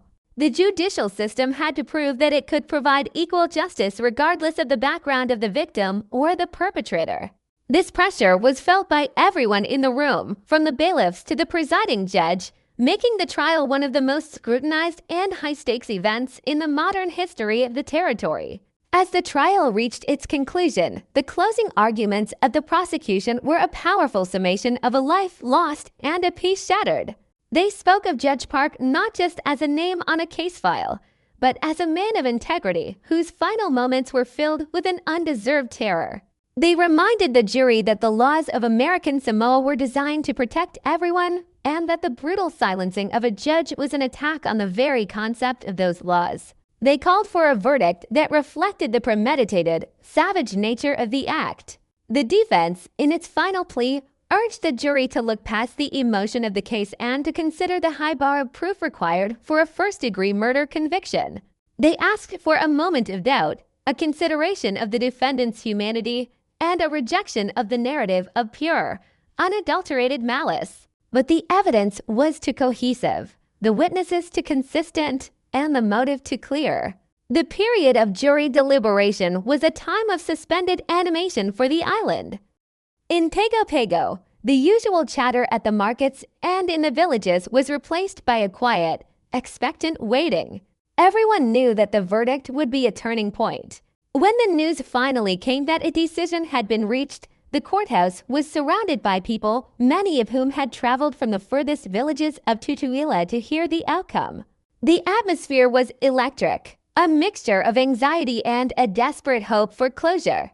When the jury filed back into the room, their faces were solemn, reflecting the weight of the decision they had been asked to make. The clerk of the court took the paper, and the words that followed were the culmination of over a year of grief and investigation. Taya Jr. Fatupaya was found guilty of murder in the first degree. The conviction was met with a heavy, profound silence in the courtroom, followed by the audible sobs of the judge's family. For the prosecution and the police, it was a moment of hard-won professional validation, but for the community, it was the beginning of the end of a long nightmare. However, the legal process was not yet complete. The sentencing phase followed, and it was here that the territory's judicial system would deliver its final, most forceful message. In 2007, the court handed down the sentence of life imprisonment without the possibility of parole. This was the maximum penalty allowed, a sentence that ensured the defendant would spend the remainder of his natural life behind bars, removed from the society he had so violently disrupted. The judge who delivered the sentence spoke of the necessity of protecting the institutions of justice and the absolute intolerance for the type of targeted brutality that Fatupaya had displayed. The sentencing of Taya Jr. Fatupaya brought the formal legal chapter of the Park Chung-kyu murder to a close, but the echoes of the verdict resonated far beyond the walls of the High Court.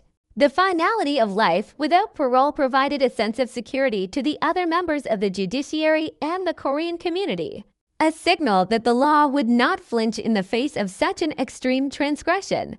The man who had walked into the darkness of a parking lot with a long knife and a heart full of resentment had been permanently silenced by the very system he sought to wound. The trial and its results stood as a grim testament to the fact that even in a small, remote territory in the South Pacific, the reach of justice is long and its resolve is unyielding. The scales, which had been so violently tipped on a February night in 2006, were finally, painfully brought back into balance. The echoes of the final gavel strike in the High Court of American Samoa did not merely signal the end of a trial, they marked the beginning of a long, contemplative silence that would descend over the territory of Tutuila for decades to come. When a community as small and as deeply interconnected as this one experiences a transgression of such magnitude, the resolution of the legal case is rarely the end of the story. Instead, the conviction and sentencing of Taya Jr. Fatupaya acted as a catalyst for a profound societal transformation, a period of collective introspection that forced every resident to reevaluate their assumptions about safety, tradition, and the fragile nature of justice in an isolated paradise. The immediate physical legacy of the murder of Judge Park Chung-kyu was found in the suddenly visible barriers that began to appear around the institutions of power in Pago Pago. Before that dark Friday in February 2006, the relationship between the government and the governed was defined by an almost radical accessibility. Judges, lawmakers, and high-ranking officials moved through the villages and the capital with a freedom that was a source of immense territorial pride. It was a testament to the belief that the law was not a distant, threatening force imposed from the mainland, but a neighborly institution woven into the fabric of the Samoa. The death of Judge Park ended that era of innocence forever, replacing it with a grim and necessary pragmatism. In the months and years following the sentencing, the courthouses and administrative buildings of American Samoa underwent a literal hardening. The open-door policy that had characterized the territory's judicial culture for generations was forcefully retracted. Security protocols that were once considered an American mainland eccentricity became a staple of daily life. Metal detectors, which had previously been viewed with a degree of skepticism or seen as mere formalities, were now operated with a new, somber intensity. The sight of armed security personnel patrolling the perimeters of judicial chambers became a permanent fixture of the landscape, a constant visual reminder of the violence that had necessitated their presence. For the colleagues and successors of Judge Park, the daily act of entering their places of work was no longer just a professional routine. It was an act that required passing through layers of protection that served as a silent eulogy for the man who had been left defenseless.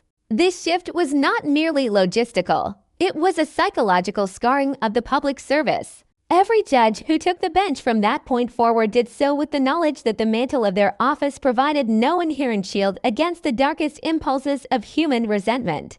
The loss of that perceived invulnerability fundamentally changed the way justice was administered, introducing a subtle, underlying tension into the halls of power that had never existed before the events at Trans nightclub. The Korean community, which had looked to Judge Park as its most shining example of integration and success, was forced to navigate a particularly complex and painful path toward healing. For them, the murder was not just a crime against a public official. It was a targeted strike against their collective identity and their sense of belonging in the South Pacific. The void left by Judge Park's absence was immeasurable. He had been the primary bridge between the expatriate community and the indigenous Samoan power structures, a man whose wisdom was sought in times of both personal and communal crisis. In the wake of his death, There was a period of profound mourning that transcended cultural boundaries, but there was also a new, sharp sense of vulnerability that lingered long after the funeral rites were completed. For many Korean families who had invested their lives and their futures in American Samoa, the parking lot behind the nightclub became a permanent dark spot in their geography, a symbol of the fragility of the immigrant dream. Yet, the community chose to respond not with a retreat into isolation, but with a renewed commitment to the island. They established scholarships and community programs in Judge Park's name, ensuring that his legacy was defined by the profound contributions he made to the law and to social harmony rather than the brutal manner of his exit. They worked to ensure that the memory of his integrity remained a guiding light for future generations of Koreans and Samoans alike, turning a narrative of victimhood into one of enduring resilience. However, the most difficult consequence of this tragedy was the unique sociological dilemma it created for the territory as a whole. In a land where family ties are the primary currency of social life, the aftermath of a murder involves more than just the victim and the perpetrator. It involves the collision of two lineages. American Samoa is a place where you cannot simply move away from a tragedy. The family of the victim and the family of the killer often continue to reside in the same villages, shop at the same markets, and attend the same churches. The traditional Samoan way of life, the Fa Samoa, provides a framework for reconciliation through ceremonies like the Ifoga, where a family seeks forgiveness for the crimes of one of its members. But the murder of a judge by a member of the community for a personal grievance was an act that stretched the limits of these ancient traditions. It created a deep, internal friction between the requirements of modern American law and the cultural expectations of communal harmony. The stigma of the crime hung over the village of the perpetrator like a heavy, unshakable cloud. While the family of Judge Park had to carry their grief in a public eye that was constantly watching for signs of how they would move forward. The process of healing was not a linear progression, but a slow, agonizing navigation of shared spaces and silent acknowledgments, a testament to the heavy burden of memory in a small place. As the years began to distance the community from the immediate trauma of 2006, the story of Judge Park Chunkyou transitioned from a shocking headline into a foundational piece of the territory's legal and social history. He became a martyr for the rule of law, a figure whose name was invoked whenever the conversation turned to the necessity of a fair and protected judiciary. For young law students and aspiring public servants in American Samoa, his career became a model of what it meant to serve a diverse community with honor and impartiality. But his death also served as a sobering lesson in the reality of the human condition. It proved that even in an environment defined by deep religious faith and strong social cohesion, the seeds of toxic resentment can still find fertile ground. The murder forced a territory-wide conversation about mental health, the resolution of personal disputes, and the dangers of allowing grievances to fester in the shadows. It was a collective loss of innocence that matured the territory, forcing it to confront the fact that it was not an island unto itself, immune to the types of senseless violence that plagued the rest of the world. The idyllic isolation of the South Pacific had been breached, and the community had to learn how to live in a world that was now both more guarded and more aware. The physical site of the tragedy, the parking lot behind what was once Trans nightclub, eventually underwent its own transformation. Nightclubs and entertainment venues often have a transient existence, and as the decades passed, the vibrant social scene of the mid-2000s faded into new iterations of island life. But for those who lived through that era, that specific stretch of asphalt remained hallowed and haunted ground. It is a mundane location that carries a weight that is invisible to the casual observer but felt deeply by those who remember the sirens and the shock of that February night. It stands as a silent monument to the moment when the peace of the island was shattered by the thrust of a long knife, a place where a life of immense value was discarded in a matter of seconds. The contrast between the mundane nature of the setting and the monumental impact of the event continues to be one of the most disturbing aspects of the case. It serves as a reminder that the most significant shifts in a society's history often happen in the most unremarkable of places under the indifferent glow of a streetlight. Ultimately, the legacy of Judge Park Chung-kyu is a story of the enduring power of the law in the face of absolute savagery. The man who sought to destroy him, driven by a personal darkness that the rest of the island could scarcely comprehend, ultimately failed in his primary objective. He succeeded in ending a life, but he failed in wounding the institution that the life represented. The judicial system of American Samoa did not buckle under the weight of the assassination. Instead, it responded with a measured, thorough, and absolute application of the very principles Judge Park held dear. The trial and the subsequent life sentence for Taya Jr. Fatupaya demonstrated that the scales of justice, while they can be violently tipped, possess an inherent gravity that eventually brings them back into balance. This was the final victory of the judge over his attacker. The system proved to be stronger than the violence directed against it, and the law proved to be more durable than the individual who administered it. Today, as the Pacific tides continue to rise and fall against the shores of Tutuila, and as the lush greenery of the volcanic peaks continues to dominate the horizon, there is a sense of a peace that has been reclaimed. But it is a different kind of peace than the one that existed before Judge Park walked into that parking lot. It is a peace that has been tested by blood and tempered by the fire of a long, public mourning. It is a peace that acknowledges the presence of the shadows while choosing to live in the light. The story of the judge from Korea who became a pillar of a South Pacific island is a reminder of the best of what we can achieve through integration and service, while his tragic end is a warning of the worst of what we can do to one another. As we close this chapter on one of the most tiyankak and significant crimes in the history of American Samoa, we are left with the image of a man who gave everything to the law, and a community that, in remembering him, found the strength to protect the justice he loved. The name Park Chung-kyu remains etched not just on a headstone or in a legal textbook, but in the collective soul of a territory that learned, through a terrible price, that its greatest strength lies in the courage to uphold the truth, even when the darkness feels overwhelming. The ocean remains vast, the islands remain small, and the memory of the judge remains as a steady, guiding light across the deep waters of time. As the calendar turned to February 2026, marking exactly 2 decades since that catastrophic night in Tego Pago, the territory of American Samoa found itself in a moment of profound, quiet reflection. 20 years is a significant span of time in the life of a small island community. It is long enough for a generation to be born and raised in a world that never knew the physical presence of Judge Park Chung-kyu.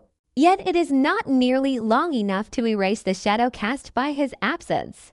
The tropical sun still rises over the jagged, verdant peaks of Tutuila, and the trade wines still carry the scent of salt and hibiscus through the streets of the capital. But there is an invisible weight to the air that persists. To walk through the harbor district today is to walk through a landscape that has been subtly but permanently altered by a single act of violence. The memory of the judge has transitioned from a sharp, immediate pain into a foundational element of the island's historical consciousness. It is a story told in hushed tones to newcomers, a cautionary tale whispered in the villages, and a solemn reminder of the fragility of the peace that the residents so dearly cherish. The 20th anniversary of the murder saw a small, dignified gathering of the Korean community and members of the territorial judiciary at a memorial site overlooking the harbor.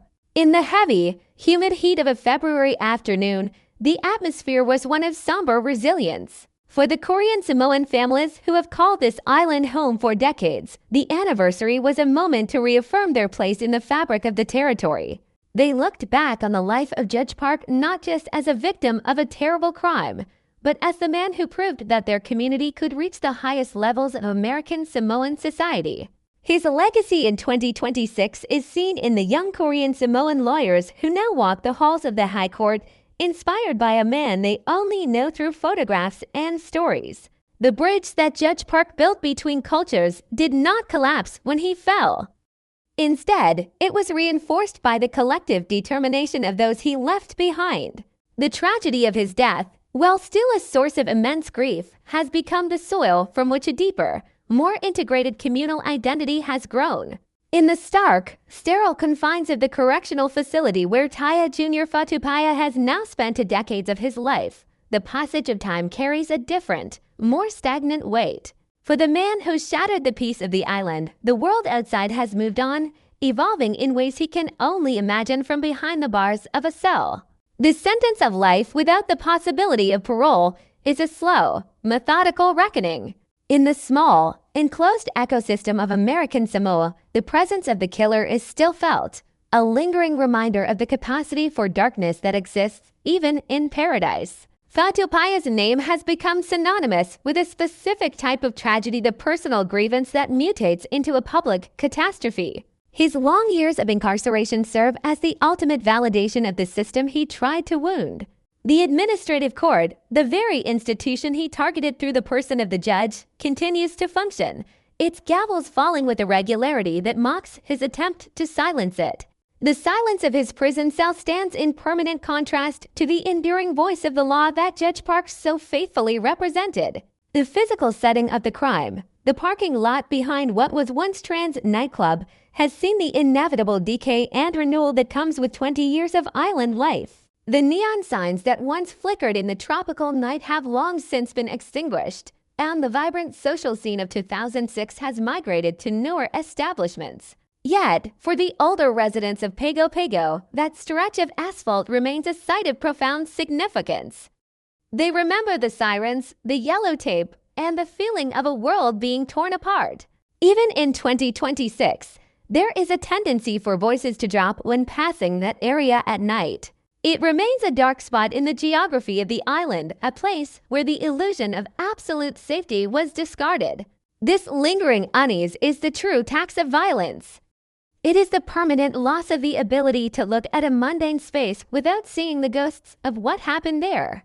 The parking lot is a monument to the moment the island grew up, trading its youthful innocence for a more guarded, mature understanding of the world.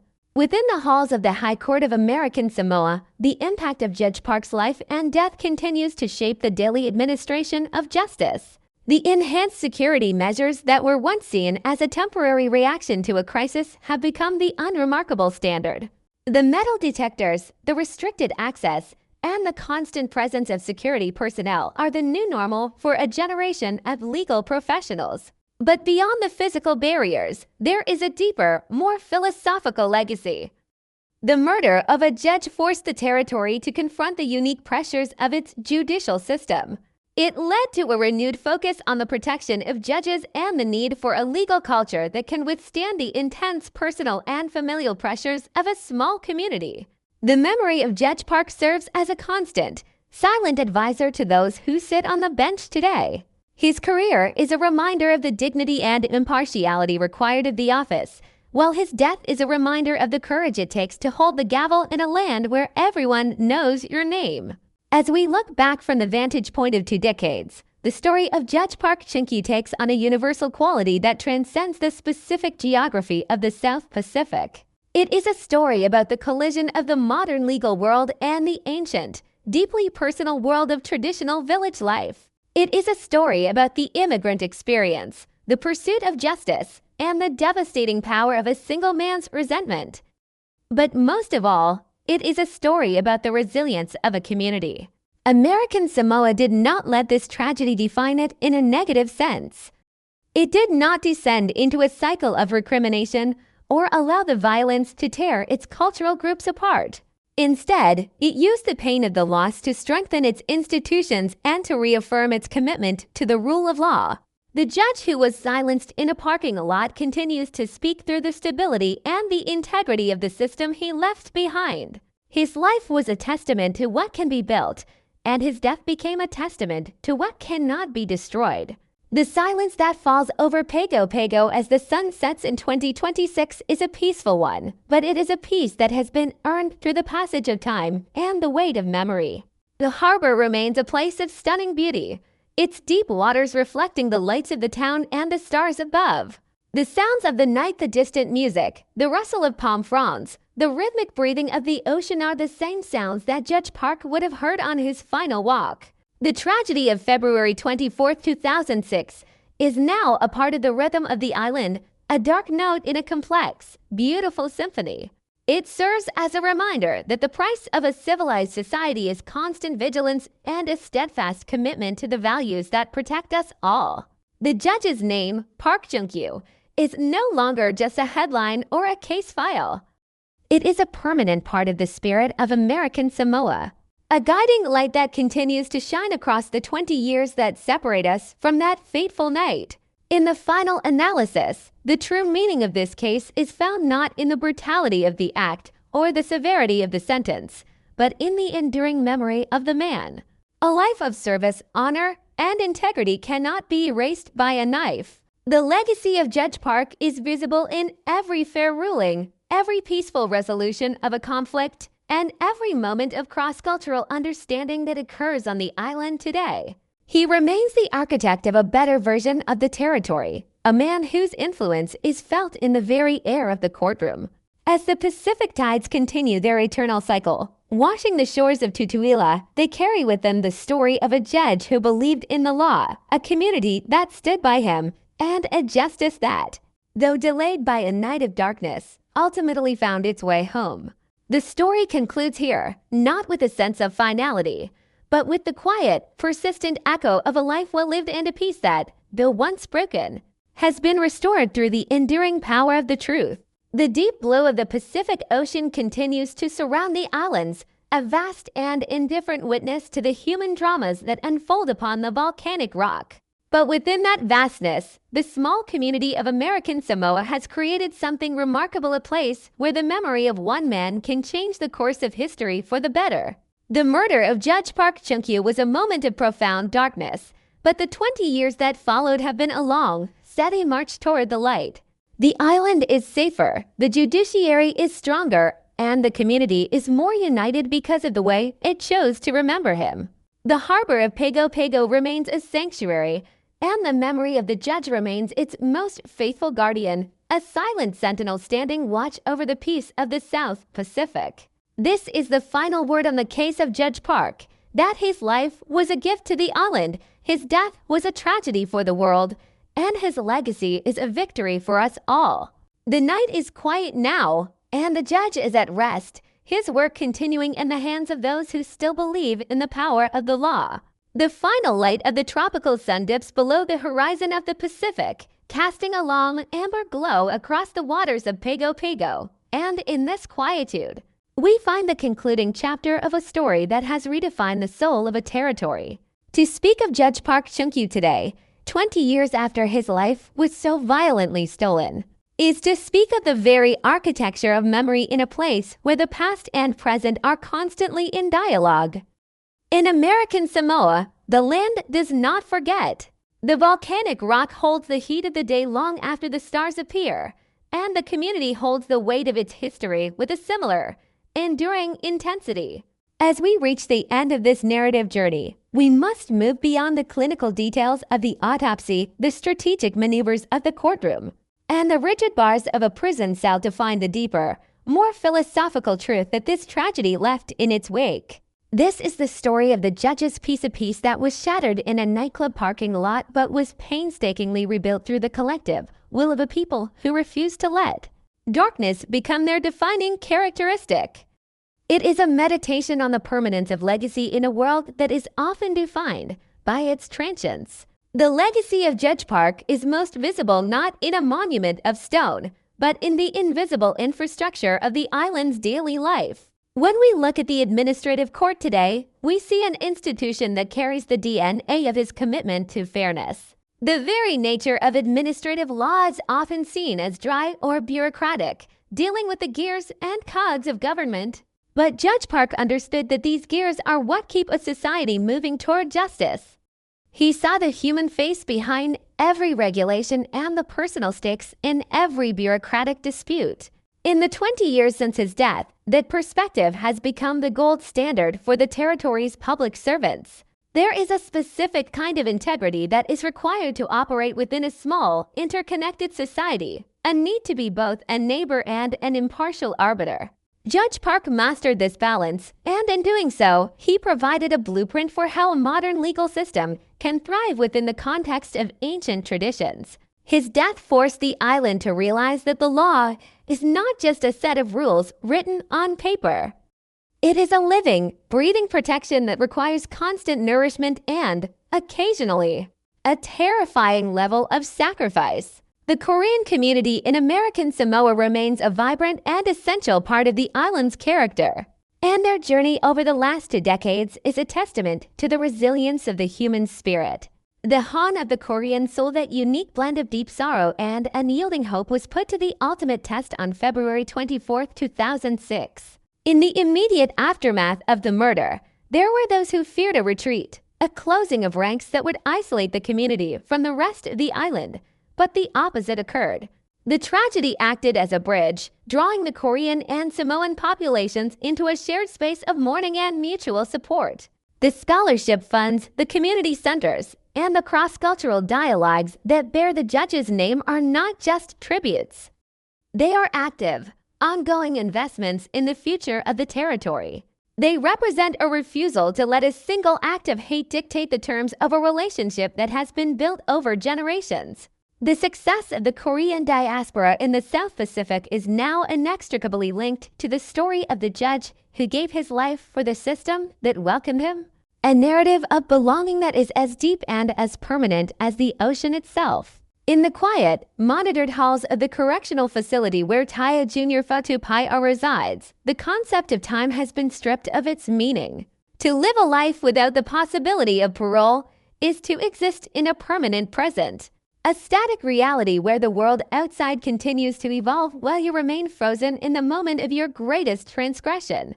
The man who once thought a long knife could resolve a personal grievance has found that the law has a much longer, much more persistent reach. His incarceration is the ultimate refutation of his act. By removing him from the society he sought to disrupt, the territory has reaffirmed its commitment to the sanctity of life and the authority of the judiciary. There is a profound irony in the fact that the man who tried to silence a judge is now silenced by the very legal system that the judge served. His life in prison is a silent archive of a wasted potential, a cautionary tale about the toxic nature of resentment and the devastating consequences of choosing violence over dialogue. The island has moved on, his name appearing only in the footnotes of history, while the values he tried to destroy continue to flourish in the light. The end of innocence is a phrase often used to describe the impact of Judge Park's murder on American Samoa, but 20 years later, it feels more like an awakening of responsibility.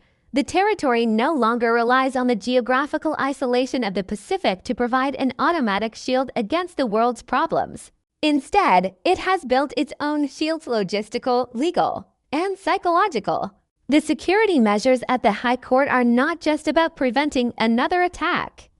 They are about honoring the reality that justice is a precious and vulnerable thing that must be guarded.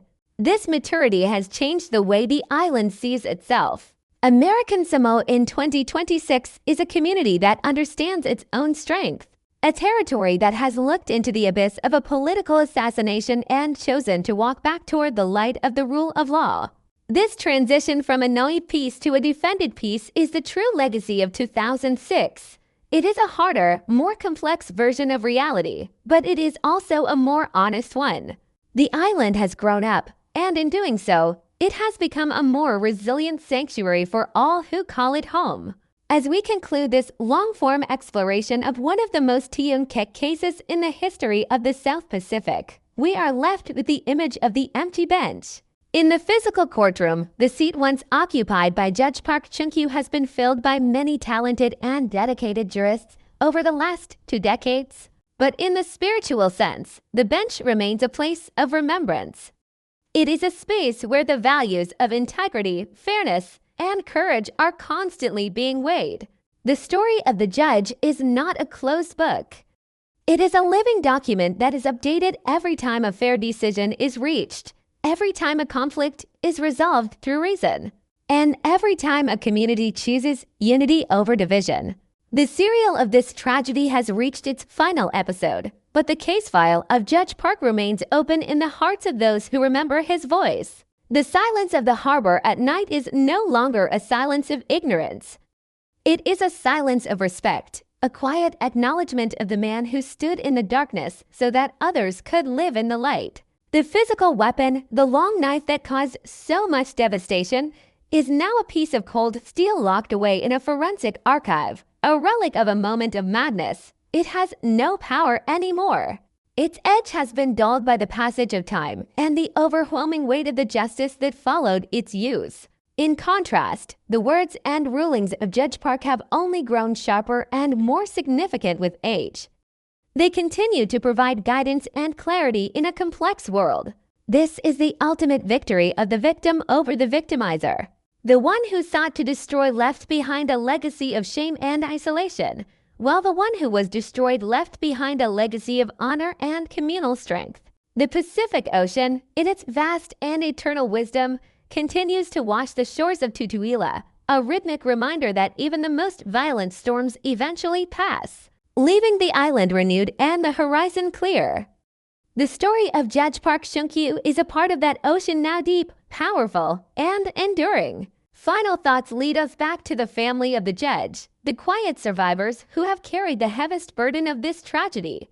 Their dignity and their refusal to seek vengeance in the traditional sense have been the true backbone of the island's healing process. They have shown the world that the most powerful response to a barbaric act is a life lived with grace and purpose. In 2026, they are the living monuments to the men they lost. Their presence in the community is a constant, gentle reminder that love is more durable than hate, and that a legacy is built not in a single moment of violence, but in the thousands of quiet moments of integrity that follow. As the sun sets once more over Pago Pago, we leave this story where it began in the heart of a small island that carries a big history. The judge's peace is finally secure, a testament to a man who believed in the law and a people who believed in him. The case file is closed, but the light he lit continues to shine across the deep blue waters of the South Pacific, a beacon of justice for all time. The harbor is still now, the lights of the town reflecting in the dark water like stars that have fallen to earth. The sounds of the night are a gentle symphony of island life, the distant hum of a generator, the soft laughter from a nearby fail, the steady, rhythmic pulse of the tide. In this piece, we find the final resolution of the 2006 tragedy. It is not a piece that ignores what happened, but a piece that has integrated it into the very soul of the community. American Samoa is a land of survivors, a territory that knows how to weather the storm and how to find the path back to the shore. The memory of Judge Park Chung-kyu is the compass that has guided them through the darkest night of their modern history. As we fade to silence, we are reminded that even in the smallest of places, a single life of honor can change everything. The story is told, the justice is served, and the judge is finally, eternally at rest. The long walk through the parking lot has ended, and the light of the morning is just beyond the horizon. This is the end of the script, the end of the story, and the beginning of a forever defined by the judge's peace. The passage of time in the South Pacific is an entity that behaves differently than it does in the sprawling, clock-driven metropolises of the American mainland.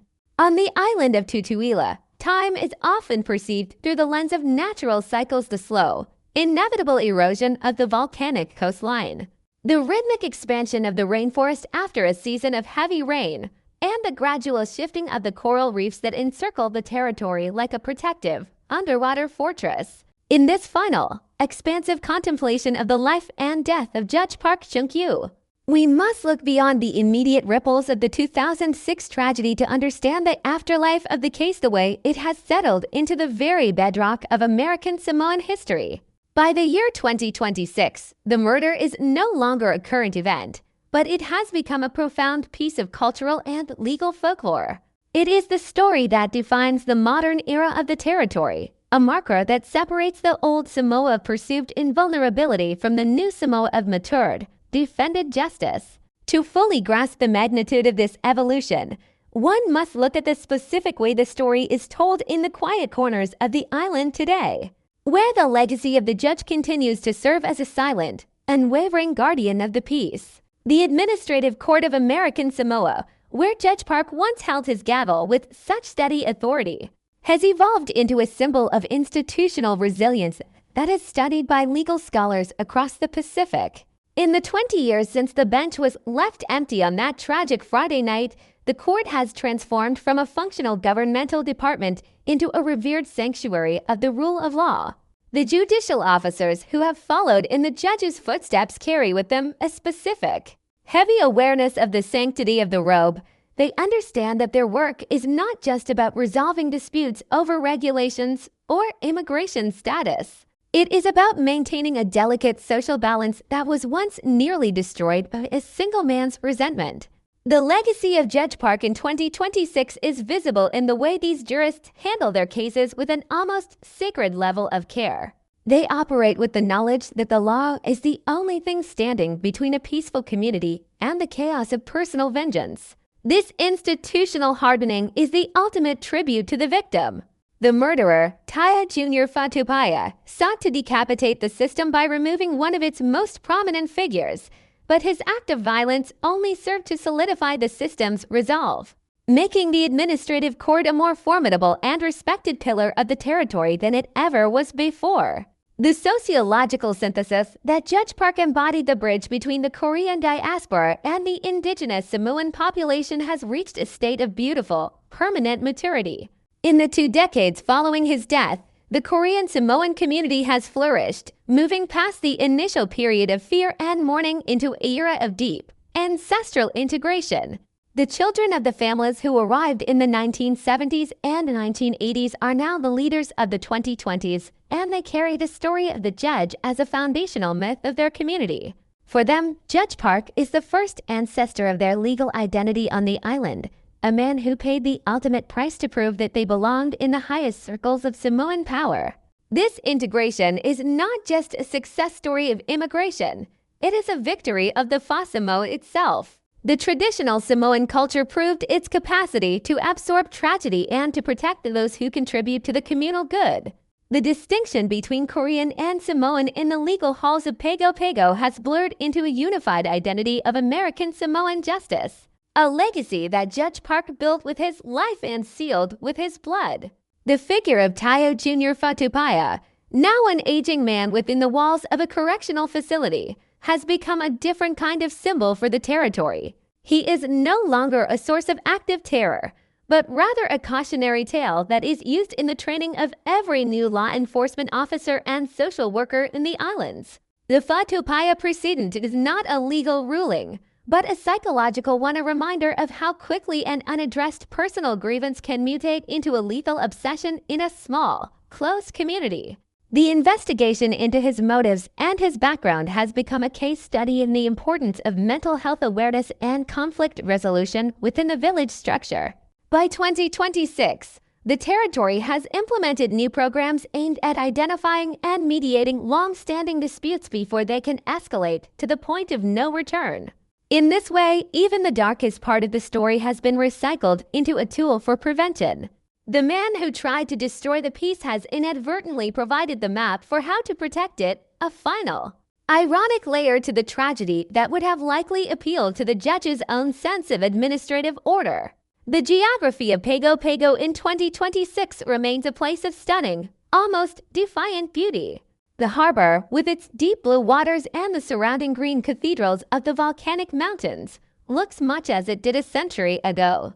But the spirit of the town has been tempered by the weight of the last 20 years. The parking lot behind the old nightclub site is now part of a redesigned urban landscape, but the memory of the asphalt persists. It is a place where the air seems slightly cooler, a place where the bustling energy of the capital takes a momentary, respectful pause. This geography of memory is essential to the identity of American Samoa.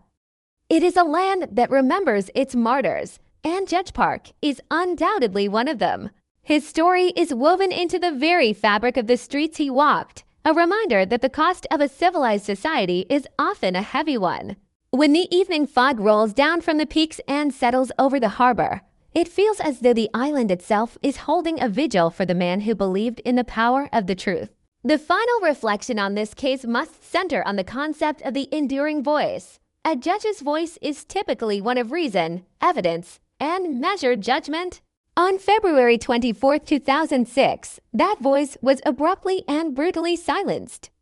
But the history of American Samoa over the next 20 years proved that you cannot silence the law with a knife. The voice of Judge Park Chung-kyu has been amplified through the thousands of rulings that have followed him, through the increased security of his successors, and through the unwavering dignity of his family and his community. The serial of his life did not end in a parking lot. It continued in every fair trial, every peaceful village meeting, and every moment of cross-cultural harmony that has defined the territory's modern era. He remains the silent architect of the peace that the residents of Tutuila enjoy today, a figure whose presence is felt in the very stability of the ground they walk upon.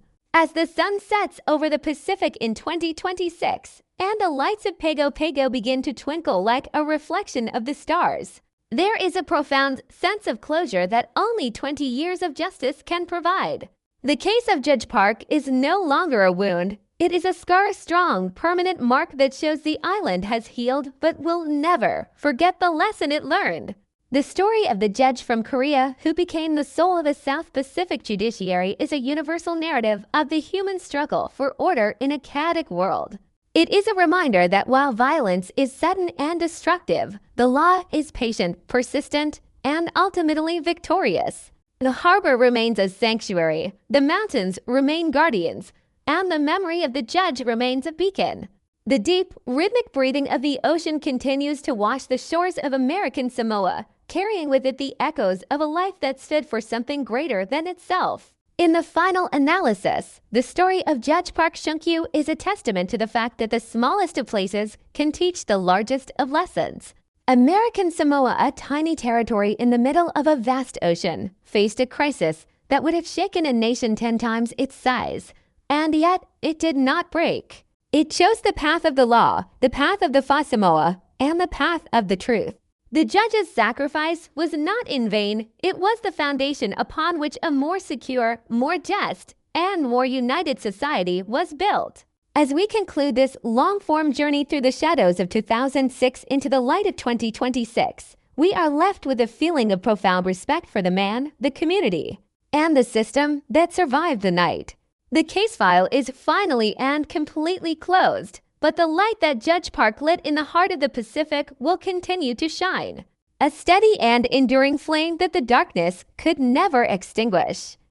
The night is over, the morning has arrived, and the peace of the islands is, at long last, absolute. This is the final word, the final note in the symphony of a life that changed the history of a territory forever. The judge is at rest, and the law he loved is his eternal monument. The finality of a 20-year journey through the corridors of justice and memory brings us back to the very edge of the Pacific, where the story of Judge Park Chung-kyu has finally settled into the quiet, enduring rhythm of American Samoa. As we reach the absolute conclusion of this deep dive into the events of February 24, 2006, and the subsequent legal reckoning of 2007, we are forced to confront the ultimate question that every true crime narrative eventually poses.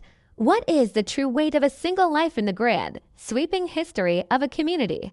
In the case of the distinguished jurist from the administrative court, the answer is found not in the sudden, sharp violence of a long knife in a darkened parking lot, but in the 2 decades of peace that have been built upon the foundation of his sacrifice. The murder of Judge Park was a rupture in the space-time of Pago Pago, a moment where the unthinkable became real and the sanctuary of the islands was breached by a personal, lethal resentment. But as we stand here in 2026, looking back across the expanse of time, we see that the rupture has been healed not by forgetting, but by the relentless, daily application of the laws he died to protect. This is the final verdict of history that the light of the law is far more durable than the darkness of any single act of malice. The man behind the violence, Tai Jr. Fatupaya, remains a figure of profound isolation within the correctional system of the territory. His life since the 2007 sentencing has been a study in the absolute nature of the law's response to the slaughter of its representatives. In the small, enclosed society of Tutuila, the presence of a man serving life without the possibility of parole for the murder of a judge is a permanent, sobering fixture. He is the living archive of a failure, the failure of a man to resolve his grievances through reason, and the failure of a violent act to achieve anything other than the permanent removal of the perpetrator from the world he sought to influence. His incarceration for the past 20 years has served as a silent, ongoing deterrent. A clear signal that the territory of American Samoa will never tolerate the targeted assassination of its judicial officers. The junior Fatupaia who walked into that parking lot with a heart full of rage has been replaced by a man who is a footnote in the very legal history he tried to disrupt. His sentence is the final, unshakable word of the system, a testament to the fact that while a life can be taken in a matter of seconds, the accountability for that act lasts for a lifetime. For the Korean community of American Samoa, the 20-year mark represents a transition from the era of the tragedy to the era of the triumph. The murder of Judge Park Chung-kyu was a trial by fire for the diaspora, a moment that tested their faith in their adopted home and their resilience in the face of targeted brutality. In the 2 decades since the trial, they have not only persevered but have ascended to even greater heights of social and civic contribution.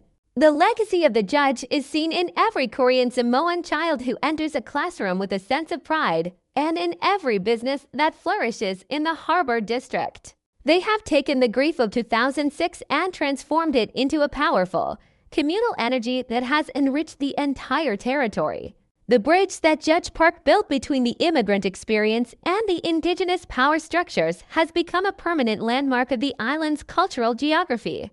In 2026, his story is no longer a source of division or fear, but a shared narrative of belonging and courage that belongs to every resident of American Samoa, regardless of their heritage. The physical landscape of Pago Pago has continued to evolve, yet it remains haunted by the dignity of the man who once walked its streets. The administrative court, once a place of mundane bureaucratic disputes, has been elevated in the public consciousness to a site of profound moral significance. Every ruling that comes out of that court today carries the weight of the history that was written in blood in 2006. The judges who have followed Park Chung-kyu do not take their safety or their authority for granted. They move through their work with a heightened sense of the importance of every decision, knowing that the fair administration of the law is the only thing that prevents the return of the shadows. This institutional maturity is perhaps the most significant legacy of the case. American Samoa has moved past the naive assumption that its isolation is a shield and has replaced it with the active, vigilant protection of its democratic and judicial values. The territory is a more mature, more reflective, and ultimately a safer place because it had the courage to look directly at the horror of the Park murder and choose the path of the law. As we conclude this final chapter, we must return to the image of the harbor, the deep blue sanctuary that defines life on Tutuila. The Pacific Ocean is a witness to the passage of time, its tides washing away the immediate stains of history while preserving the deep, underwater currents of memory.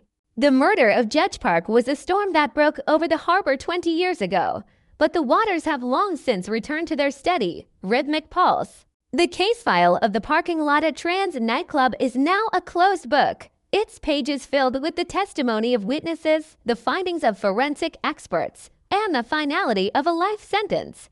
But the serial of the judge's influence remains an ongoing narrative. He lives on in the integrity of the courts, in the unity of the community, and in the peace that allows the children of Pago Pago to walk through their town without fear. The long knife of 2006 has been defeated by the enduring gavel of justice. The final thoughts of this long-form true crime exploration are dedicated to the concept of the enduring peace in a world that often feels dominated by sudden, senseless acts of violence. The story of American Samoa's response to the killing of Judge Park Chung-kyu is a beacon of hope. It is a reminder that a community can face the darkest part of itself and emerge stronger, more united, and more committed to the truth. The judge did not die in vain. He died as a martyr for the idea that we are a society of laws, not of men driven by resentment. His life was a gift of service, and his death was a call to action that the territory answered with a resounding and permanent commitment to justice. As the night falls over the South Pacific in 2026, the lights of Pago Pago continue to shine, reflecting off the water like 1,000 small promises to keep the peace.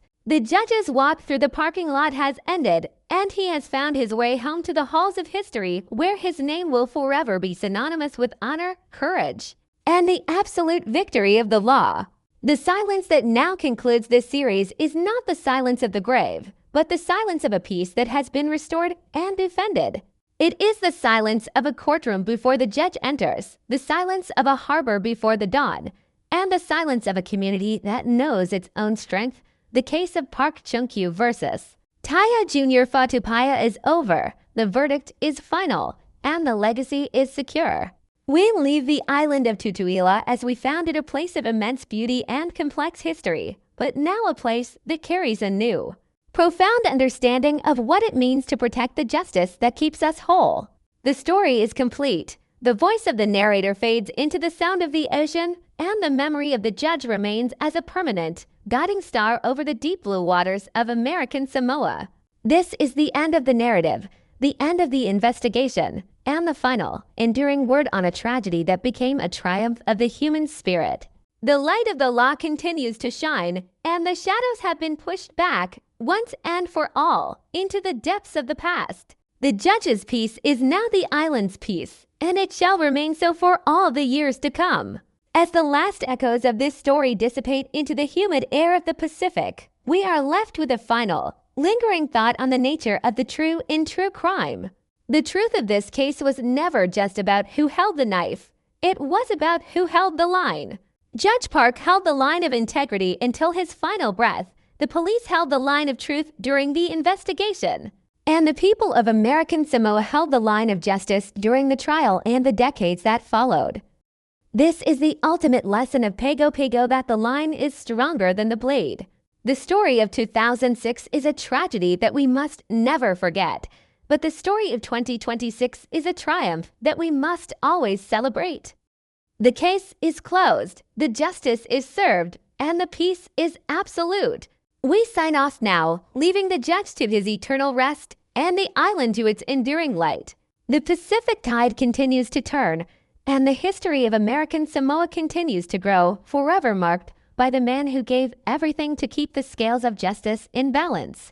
This is the end, and in this ending, we find the beginning of a forever defined by honor.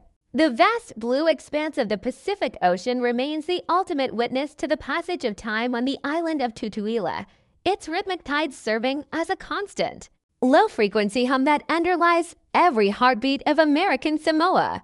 As we move into this final, expansive reflection upon the tragedy of Judge Park Chung-kyu, we must consider the concept of the echo the way a single.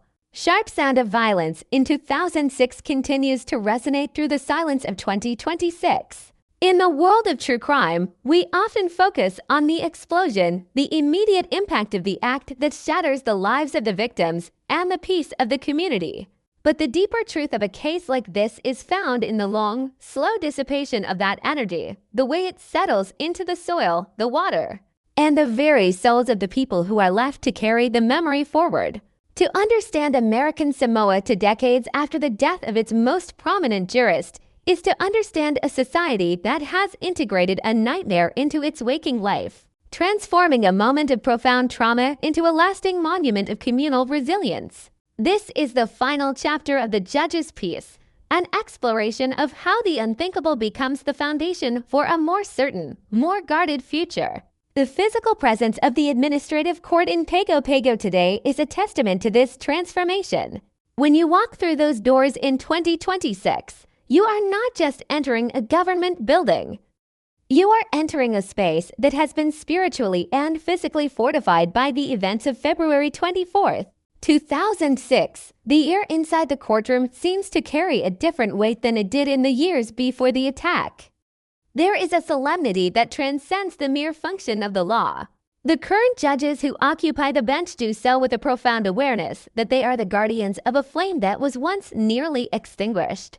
They are the successors of a man whose commitment to the administrative order was so absolute that it made him a target for the most primitive kind of resentment.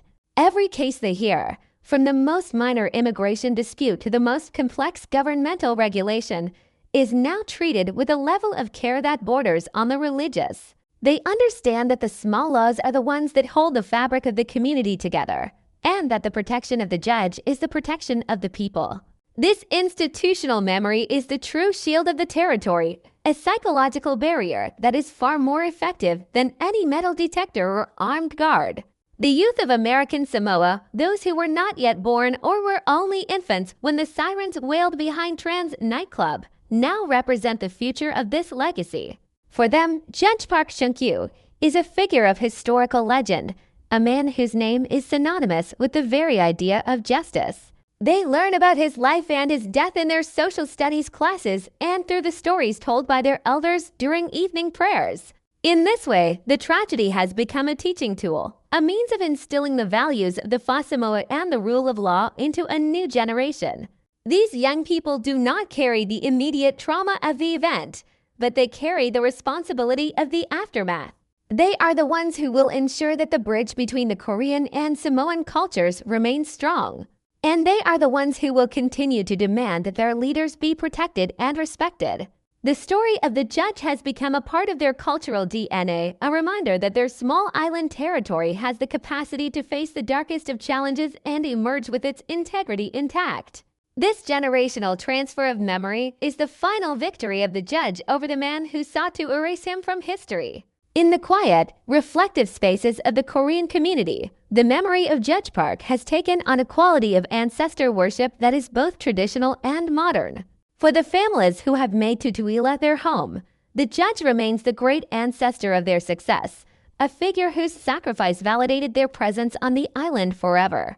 The initial period of mourning has long since passed, replaced by a quiet, steady pride. Every year, on the anniversary of the murder, the community gathers not just to weep, but to celebrate the life that gave so much to the territory. They look at the integrated society they have helped build, a society where a Korean name is a name of authority and respect, and they see the judge's work continuing in every successful business, every academic achievement, and every peaceful interaction. They have proven that you cannot kill a community by killing its leader.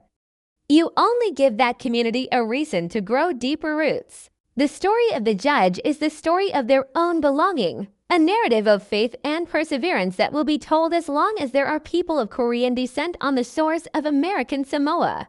The figure of the perpetrator, Taya Jr. Fatopaya, continues to exist as a shadow on the periphery of the island's consciousness, a living reminder of the consequences of choosing the path of violence.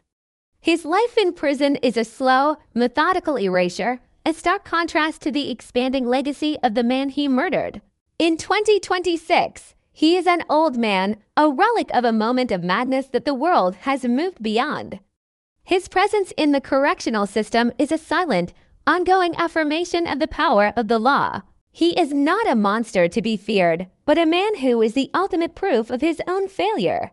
By removing him from the society he sought to wound, the territory has reaffirmed its commitment to the sanctity of life and the authority of the judiciary. His incarceration is the final, unshakable word of the system, a testament to the fact that while a life can be taken in a matter of seconds, the accountability for that act lasts for a lifetime. The island has moved on, his name appearing only as a cautionary footnote in the history of a territory that has learned how to protect its peace. As we reach the absolute conclusion of this podcast series, we must look one last time at the harbor of Pago Pago, the deep, blue sanctuary that has been the backdrop for this entire tragedy. The harbor is a place of arrivals and departures, a place where the world meets the island and where the island meets the world. The murder of Judge Park was a moment of arrival for a new kind of violence, a dark passenger that slipped onto the island under the cover of night. But the 20 years that followed have been a long, steady process of departure, as the community worked to push that darkness back out to sea. Today, the harbor is a place of peace once more, but it is a peace that is no longer taken for granted. It is a peace that has been earned through the passage of time, the weight of memory, and the relentless pursuit of justice. The water remains calm, the mountains remain steady, and the memory of the judge remains as a lighthouse, a guiding light that continues to shine across the deep blue waters of the South Pacific. The serial of this case has been a journey through the darkest and brightest parts of the human experience. We have seen the depth of a killer's resentment and the height of a community's resilience. We have seen the vulnerability of a great man and the strength of the system he served. We have seen the pain of a family and the dignity of their survival. Through it all, the common thread has been the enduring power of the law. Judge Park Chung-kyu believed that the law was the only thing that could protect us from the chaos of our own impulses, and in the end, he was right. The law was the thing that caught his killer. The law was the thing that delivered the verdict. And the law is the thing that continues to guard the peace of American Samoa today. This is the ultimate truth of the case, that the gavel is more powerful than the blade, and that the voice of justice, once raised, can never be silenced. In the final analysis, the story of Judge Park is a universal one. It is a story about what happens when the unthinkable occurs in a place that believes it is safe. It is a story about the resilience of the human spirit and the durability of communal bonds. It is a story about the importance of protecting those who protect us. As the final notes of this narrative fade into the hum of the Pacific, we are left with a feeling of profound respect for the territory of American Samoa and the man who became its most significant martyr. The judge is at rest now, his work continuing in the hands of those who still believe in the power of the truth. The long walk through the parking lot has ended, and the light of the morning is just beyond the horizon. The case file is finally and completely closed, but the legacy of Park Chung-kyu will remain forever, a steady and enduring flame in the heart of the Pacific. The night is quiet now in Pago Pago, the stars reflecting in the dark water like 1,000 small promises to keep the peace. The sounds of the island, the rustle of the palms, the distant music, the rhythmic breathing of the ocean are a symphony of a life that has moved on. We leave this story here in the heart of the South Pacific, where a small island taught the world a big lesson about justice. The judge's name is etched in the stone of the court and in the hearts of the people, a permanent reminder that honor is more durable than violence. The sun will rise again over the volcanic peaks, and a new day will begin in American Samoa, a day that is safer, stronger, and more just because of the man who gave everything to protect it. This is the end of the script, the end of the story, and the beginning of a forever defined by the judge's peace. The Pacific tide continues to turn, and the history of the island continues to grow, forever marked by the man who stood for the law. As the final light fades, we are reminded that in the world of true crime, the most important part of the story is not the crime itself, but what happens next. American Samoa chose to respond to tragedy with unity, to respond to violence with justice, and to respond to loss with memory. This is the true success of the case. The judge is gone, but the justice he loved is here to stay. The harbor is still, the mountains are tall, and the peace of the islands is, at long last, absolute. This is our final sign-off, a last tribute to a life well lived and a legacy that will never fade. The story is told, the justice is served, and the memory of Judge Park Chung-kyu is secure for all time. Good night from the Pacific, where the light of the law continues to shine, a beacon of hope for every community that believes in the power of the truth. The echo has finally reached the shore, and the silence that remains is a silence of respect. The case file is closed. The end.